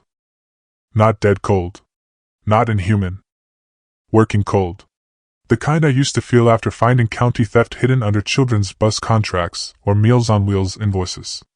The kind that lets a man put his heart in the next room until the necessary work is done. What happens now? I asked. No, she said. We stack everything so cleanly that no jury will ever be asked to choose between family feeling and documentary fact. That appealed to me more than comfort possibly could have. Because comfort had become suspicious. Paper, at least in the hands of the right people, could still be redeemed. The law moves in 2 speeds. At first it lunges. Phones taken. Accounts frozen. Searches executed. People who spent years curating comms suddenly learning what fluorescent interviews feel like at 2 in the afternoon. Then it slows. Not because it forgets. Because it must become exact enough to survive defense. Those months between Monday and trial were some of the strangest of my life. Not the most painful. Michael's death still owns that territory without competition. Not the most frightening. Helen's hand going gray on the washer lid still stands alone there. Strange. That is the word. Because once the visible catastrophe passes, you are left living beside the practical debris of other people's intent. Lawyers. Inventory reconciliations. Emergency board restructuring. Lucy asking whether school pickup would always be me now. Noah sending one text from the protected motels saying only, Mom says thanks. I say the blue mug should go to hell. I kept that text. Not for sentiment. Because sometimes truth deserves plain language. Tessa testified before the grand jury in a navy cardigan Mara bought her because court clothes should not depend on eviction budgets. She did well. Better than well. She was exact. She did not ornament. She did not overstate. She simply described the binder, the cash, the phrases, the tea schedule, the instruction to write a stronger weekend picture, the moment Rebecca said a child made the house red stable. 12 minutes in, one juror asked for the phrase again. Read stable. Tessa repeated it without changing tone. That is how you know a room has understood something vile. Nina testified too. Voice shaking. Hands steady. That combination often persuades better than polish. Paul cried during his deposition and hated himself for it. I told him later that tears are less discrediting than cowardice. He did not thank me. Good. Thanks would have cheapened it. Wayne made a deal so quick it nearly whistled on the way through the courthouse. 3 sleepless nights and 1 ethics opinion from his own firm were enough to turn him from architect into witness. He gave up the predated forms, the draft scripts, the call logs, and the sentence I suspected would one day cost him his license even if prison somehow did not. Rebecca said, Wayne told the prosecutor, that Samuel's objection later would help us more than his consent now because it would look like instability emerging under strain. There it was. The trap in pure form. Not mistaken concern. Not miscommunication. Designed contradiction. If I objected, I proved them right. If I stayed quiet, I disappeared. Keene tried to hold out longer. Of course he did. Men who sell authority by the hour always believe they can out-explain smaller people. Then Mara's team put the 40,000 retainer trace beside the Dorothy Flynn records, the second county nephew case, the notary reuse, the bank freeze timeline, and his own line from my study about interim containment. He changed counsel after that. Then changed posture. Then, finally, changed facts. By the time the district attorney's office finished sorting the first wave, the indictment had grown teeth. Attempted financial exploitation. Conspiracy to commit fraud. Forgery-related counts. Medical contamination. Witness tampering. Unlawful capacity misrepresentation. Scholarship reserve diversion. Institutional deception. Rebecca's attorney tried the first obvious move. Family tension. Misunderstood estate planning. Stress-driven overreach. No criminal intent. An exhausted daughter dealing with an impossible father, and a second wife who complicated legacy relationships. That last phrase got entered into the pretrial record and sat there like roadkill for 12 full days. Second wife who complicated legacy relationships. When Mara read it to Helen over coffee one morning, Helen said, I hope the attorney bills are paid in the same complicated legacy currency she keeps accusing me of. That was the first time I heard her sound like herself again. The trial opened in March. 8 weeks after Monday. Long enough for Winter to harden and begin thinking about letting go. Long enough for Lucy to stop asking every morning whether she still lived with us for now, or for real. Long enough for me to discover that betrayal has an aftersound. Not dramatic. A persistent low ringing in ordinary places. The pantry. The desk drawer. The sight of any blue ceramic mug in any diner anywhere. Courtroom 3 in county criminals sat colder than it needed to. All courtrooms do. Maybe cold keeps feelings from breeding too quickly. Rebecca entered in a beige suit and looked exactly like what she had always wanted to be. Responsible. Controlled. The kind of local professional women's committees like to put on brochures about leadership and community stewardship. Adam looked worse. Less because of guilt, I think, than because men like him derive their composure from anticipating rooms. Once rooms become hostile and unscripted, the facial architecture collapses faster than they expect. Keene looked offended to be there at all. That helped the state more than he realized. I was the first witness after basic chain and records. The prosecutor, Dana Morrow, believed in building moral architecture cleanly. She did not ask me first about the mug, or the betrayal, or my daughter's face at the board table. She started with structures. Who owned what? How the scholarship worked. What the trusteeship required. What my normal involvement looked like. What Helen's role was. When Rebecca began assisting more directly. When the blue mug became routine. When the foggy evenings began. When Lucy asked about the signatures. When I found the capacity forms. Only then did she move to emotion. And when she did, she used almost none herself. That was wise. Mr. Doran? She asked. When your granddaughter said you had signed twice while asleep the first time, what changed for you? I looked at the jury. There were 12 of them, and each had spent the morning pretending not to bring their own family histories into the room. That never works. Juries are families in temporary seating arrangements whether the court likes it or not.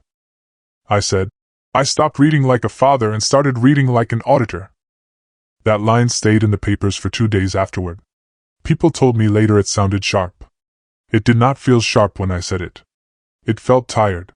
But truth often gets mistaken for style once it survives the room. Dana walked the jury through the documents. The observation log. The delegation form. The trust amendment draft. The fee projections. The Cinder Ridge shell. The reimbursement ledger with Michael's scholarship money broken into used categories like someone had itemized rot for tax season. When she brought out the hospital bracelet and the toxicology chain for Helen, the jury stopped seeing family dispute and started seeing system. That mattered. Because we were never going to win this case by making Rebecca look cruel. Plenty of cruel people stay legally blurry. We had to make the system around her visible. The tea. The timing. The logs. The doctor. The board. The bank. The child. The dead son. All of it interlocked. On cross-examination, Rebecca's attorney tried to make me sound sentimental, controlling, and resistant to succession. Mr. Doran, is it fair to say you have had difficulty letting go of authority since your son Michael died? Yes. He seemed almost pleased. And would you agree your grief has influenced some business decisions? Yes. A little less pleased then. He needed denial to make me look evasive. And your daughter, by contrast, has often tried to bring practical stability into emotionally difficult situations. No, I said. She has tried to convert emotionally difficult situations into practical leverage. That cost him an entire plan sequence. You could see it in the way he looked down too quickly at his notes. Then he tried the other route. Isn't it true that you are a proud man who resented your daughter's concern because it made you feel old? I looked at him. Then at the jury. It made me feel managed, I said. Age had nothing to do with that. Good answer, Dana told me later. But it was not strategy in the moment. It was simply what fit. The best day of the trial was Tessa's. That might sound unfair to blood and history. Maybe it is. But juries understand reluctant courage faster than legacy pain. A woman with rent trouble and a teenage boy on a pull-out couch deciding not to help rich people disappear an old man into paper is a moral geometry anybody can follow. Dana asked her one question that settled the whole room. Ms. Rowe, at what point did you stop believing you had been hired for respite care? Tessa looked at Rebecca. Not long. Not dramatically. Just enough to set the direction of the sentence. When the daughter told me to make the house red stable and the binder told me what words to use if he remembered something they didn't want him to remember. Read stable. Again. That phrase, more than almost anything else, kept surfacing in the jury's notes. Noah testified by video because Dana did not want him turned into a live spectacle for a defense attorney with too much enthusiasm and too little shame. He said 3 useful things and 1 great thing. Useful. His mother was hired for cash. They were told to stay the weekend. Rebecca referred to him as scenery without using the exact word. Great. When asked what he thought the adults wanted in that house, he said, they wanted it to look like care without having to do any. You cannot teach that sentence. It comes from being 14 and not yet corrupted into abstractions. Keene was a disaster on the stand. He kept trying to climb back into nuance, and every exhibit cut the ladder behind him. Yes, collateral history can support preliminary impressions. Yes, temporary burden reduction can be clinically appropriate. Yes, family systems are complex. No, he did not know the board script existed in that exact form. No, he did not author certain phrasing. No, he had not intended interim containment to sound custodial. Yes, he accepted a $40,000 retainer.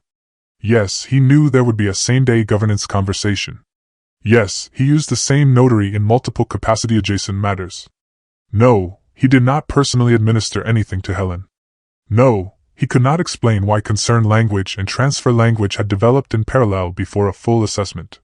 No, he could not explain why the reimbursement ledger listed his retainer under bridge expense. The jury hated him by lunch. Not because he looked wicked. Because he looked practiced. People forgive some kinds of wickedness if it arrives sweaty and obvious. They do not forgive professional rearrangement of conscience very easily once they see it whole. Rebecca chose not to testify until the defense realized not testifying would leave the contempt too exposed.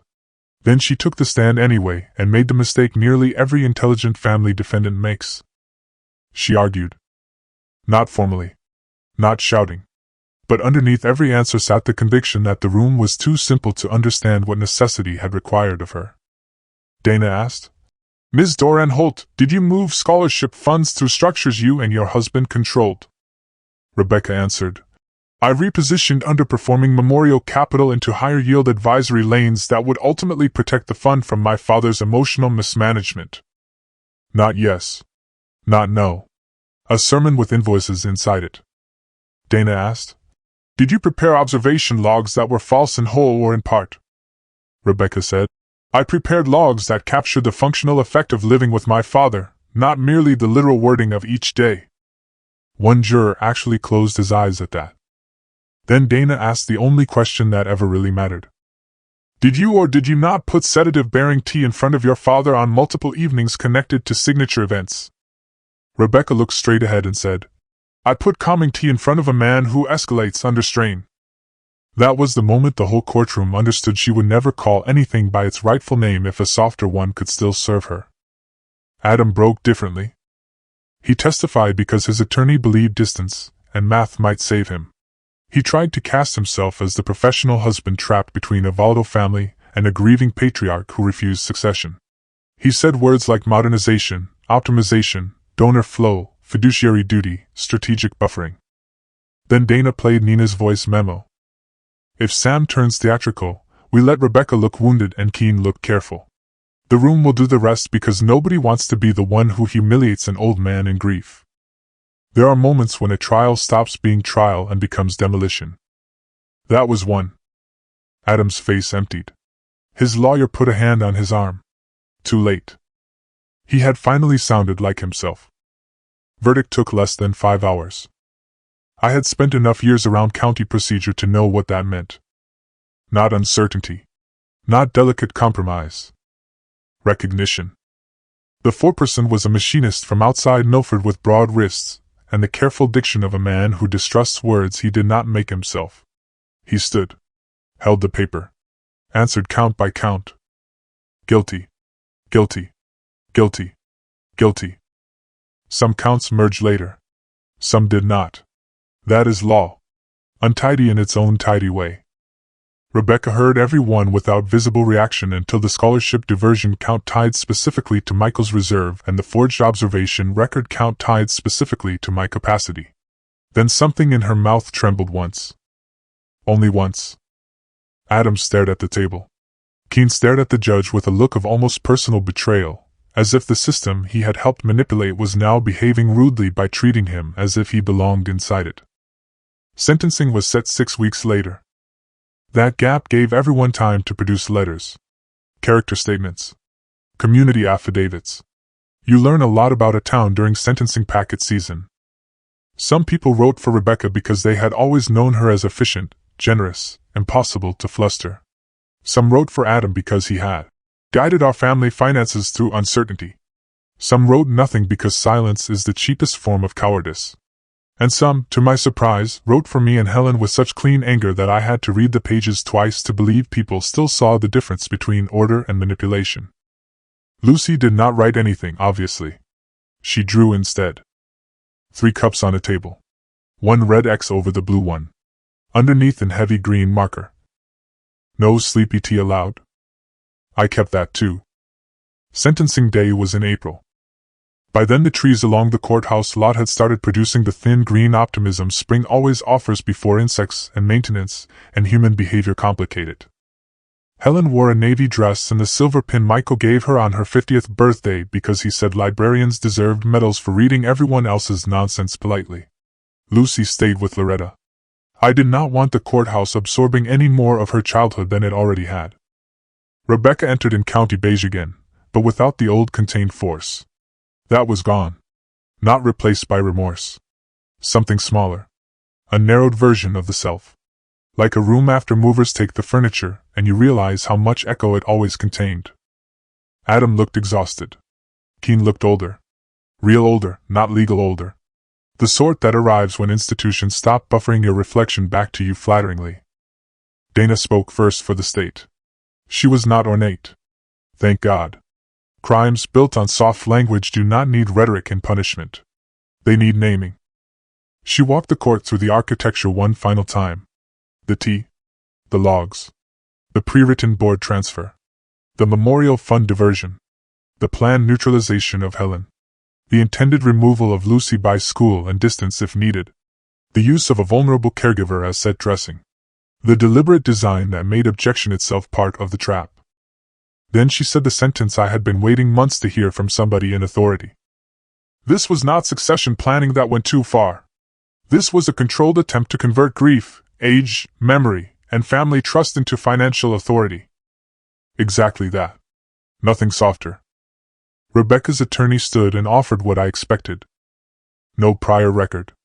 Long history of civic involvement. Emotional burden after the death of a brother. Difficulty under a father whose grief shaped the family's operating climate. Misguided attempts at efficiency. No murderous intent. No desire to inflict suffering beyond what she misjudged as necessary. Necessary. Even there.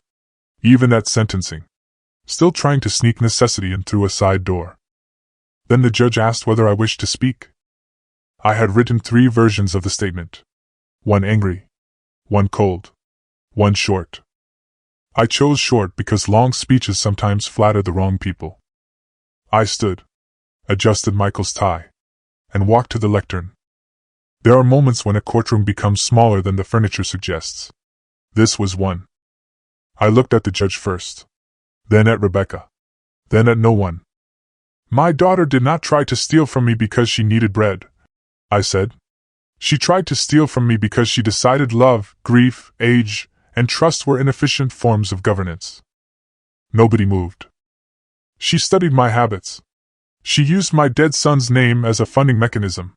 She used my living granddaughter as a logistical problem to be solved by distance. She used my wife's body as a variable in a plan she wanted called dignity. I let that sit. When people speak about elder abuse, they often imagine strangers and crude theft. They imagine unlocked doors and obvious malice. This was not that. This was polished. Educated. Soft-voiced. It came with tea and concern and the right tie in the right room. The courtroom stayed silent enough for paper to sound loud. I am not asking this court to avenge my heartbreak. Courts are not built for that. I am asking the court to name what was done clearly enough that nobody ever gets to call it care again. Then I sat down. Helen took my hand under the counsel table and squeezed once. Not praise. Recognition. The judge sentenced Adam first. 7 years on the major fraud and exploitation counts.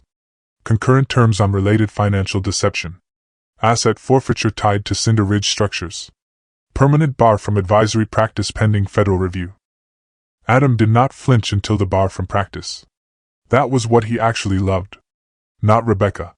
Not the money, not exactly. Control through sanctioned language. When that died in front of him, he finally looked scared. Keene got 6 years and professional surrender so complete it might as well have been another sentence. No private practice. No capacity consultations ever again. Mandatory cooperation in the prior county matters. Mara later told me that hurt him almost as much as prison. Good. Rebecca was last. The judge did not raise his voice. He did not need to. Ms. Doran Holt, you built a process designed to make resistance look like evidence for its own suppression. You exploited memory, grief, reputation, and family access. You used your brother's legacy fund as a private reservoir and your father's predictable tenderness as a management tool. The court finds that your actions were deliberate, sustained, and morally sophisticated in the worst sense of that phrase. He imposed 9 years on the primary counts with suspended structure on some lesser ones conditioned by restitution and future cooperation in the Keene-related network cases. Enough time to matter. Enough time not to let people later say this was a misunderstanding punished theatrically. Rebecca looked at me once when they led her out. Not crying. Not begging. Just looking. She mouthed nothing. Offered nothing. Maybe there was finally no soft word left that could help her. I turned away before the officers reached the side door.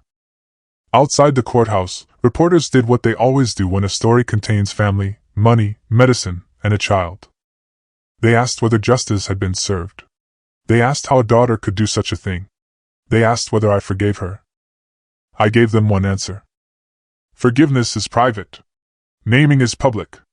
Today the naming was done. Then Helen and I went home. The house needed more work than any sentence could perform. Not structural work. Moral work. Which, annoyingly, still requires hammers sometimes. The first thing we did that weekend was remove the blue mug. Lucy insisted on participating. She put on gardening gloves because she said if a thing has been mean too long, you should not touch it with bare hands. We carried it to the concrete pad behind the garage. Helen held the box. Lucy held the gloves. I held the mug. For a second I thought maybe we should donate it. Or wrap it in newspaper and forget it in the bottom of the trash. A quiet ending. A respectable one. Then Lucy said, "No.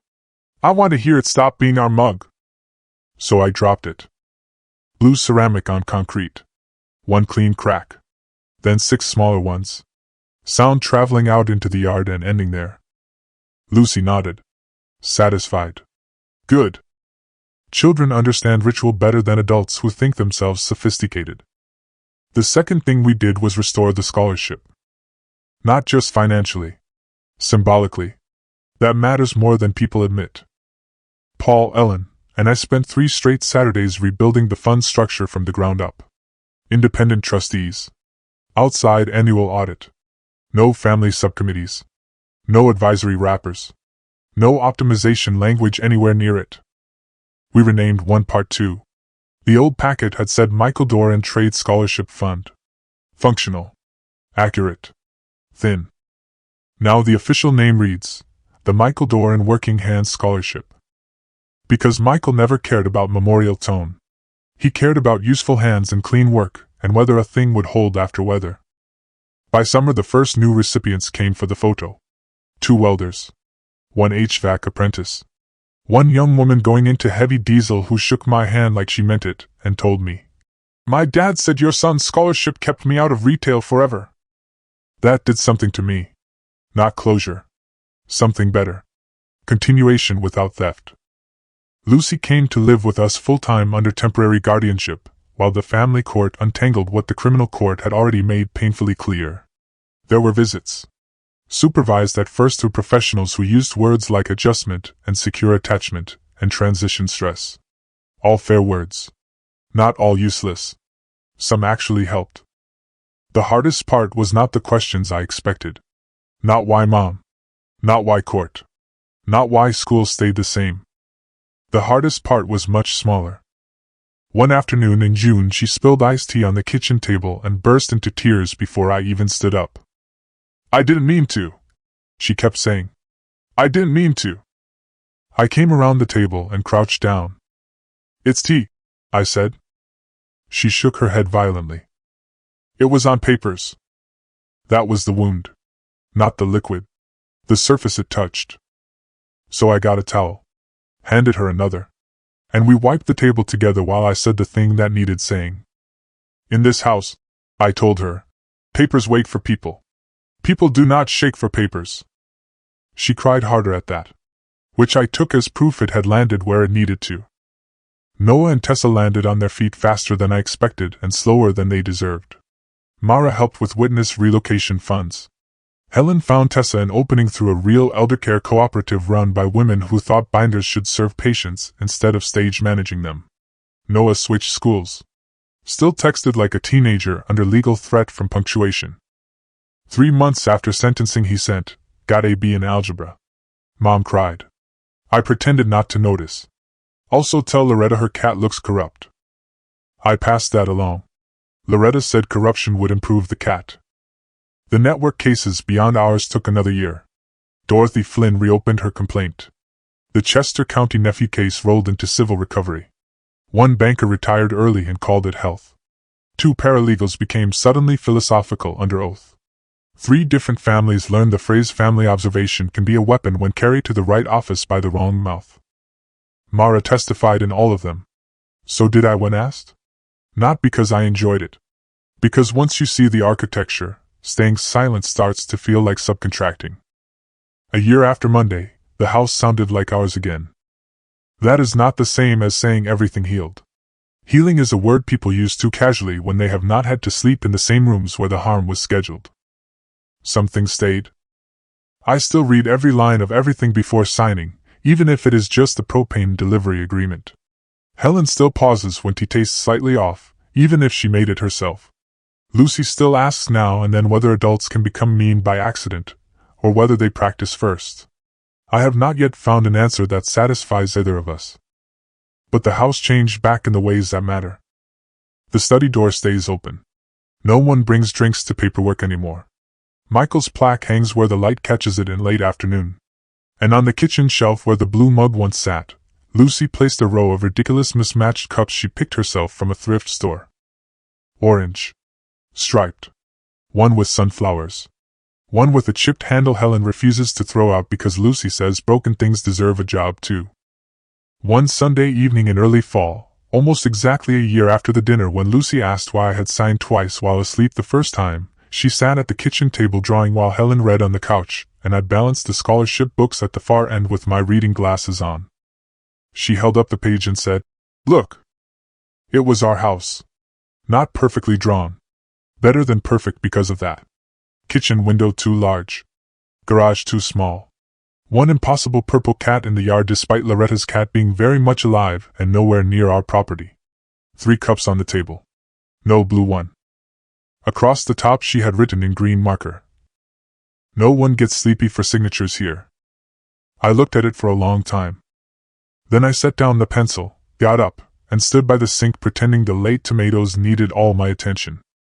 Because there are moments too clean to look at directly.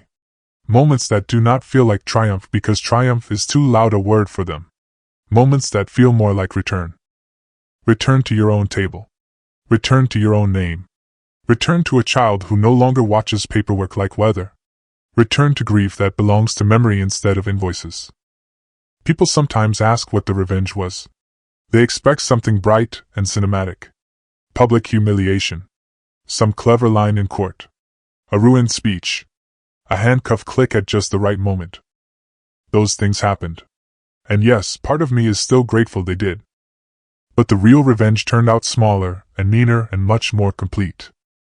I made them say, on paper and in rooms full of witnesses, exactly what they had done. I forced them to live inside the plain names of their own behavior. Not care. Control. Not succession. Extraction. Not concern. Containment. Not love. Use. Then I took back the table. That was enough. More than enough.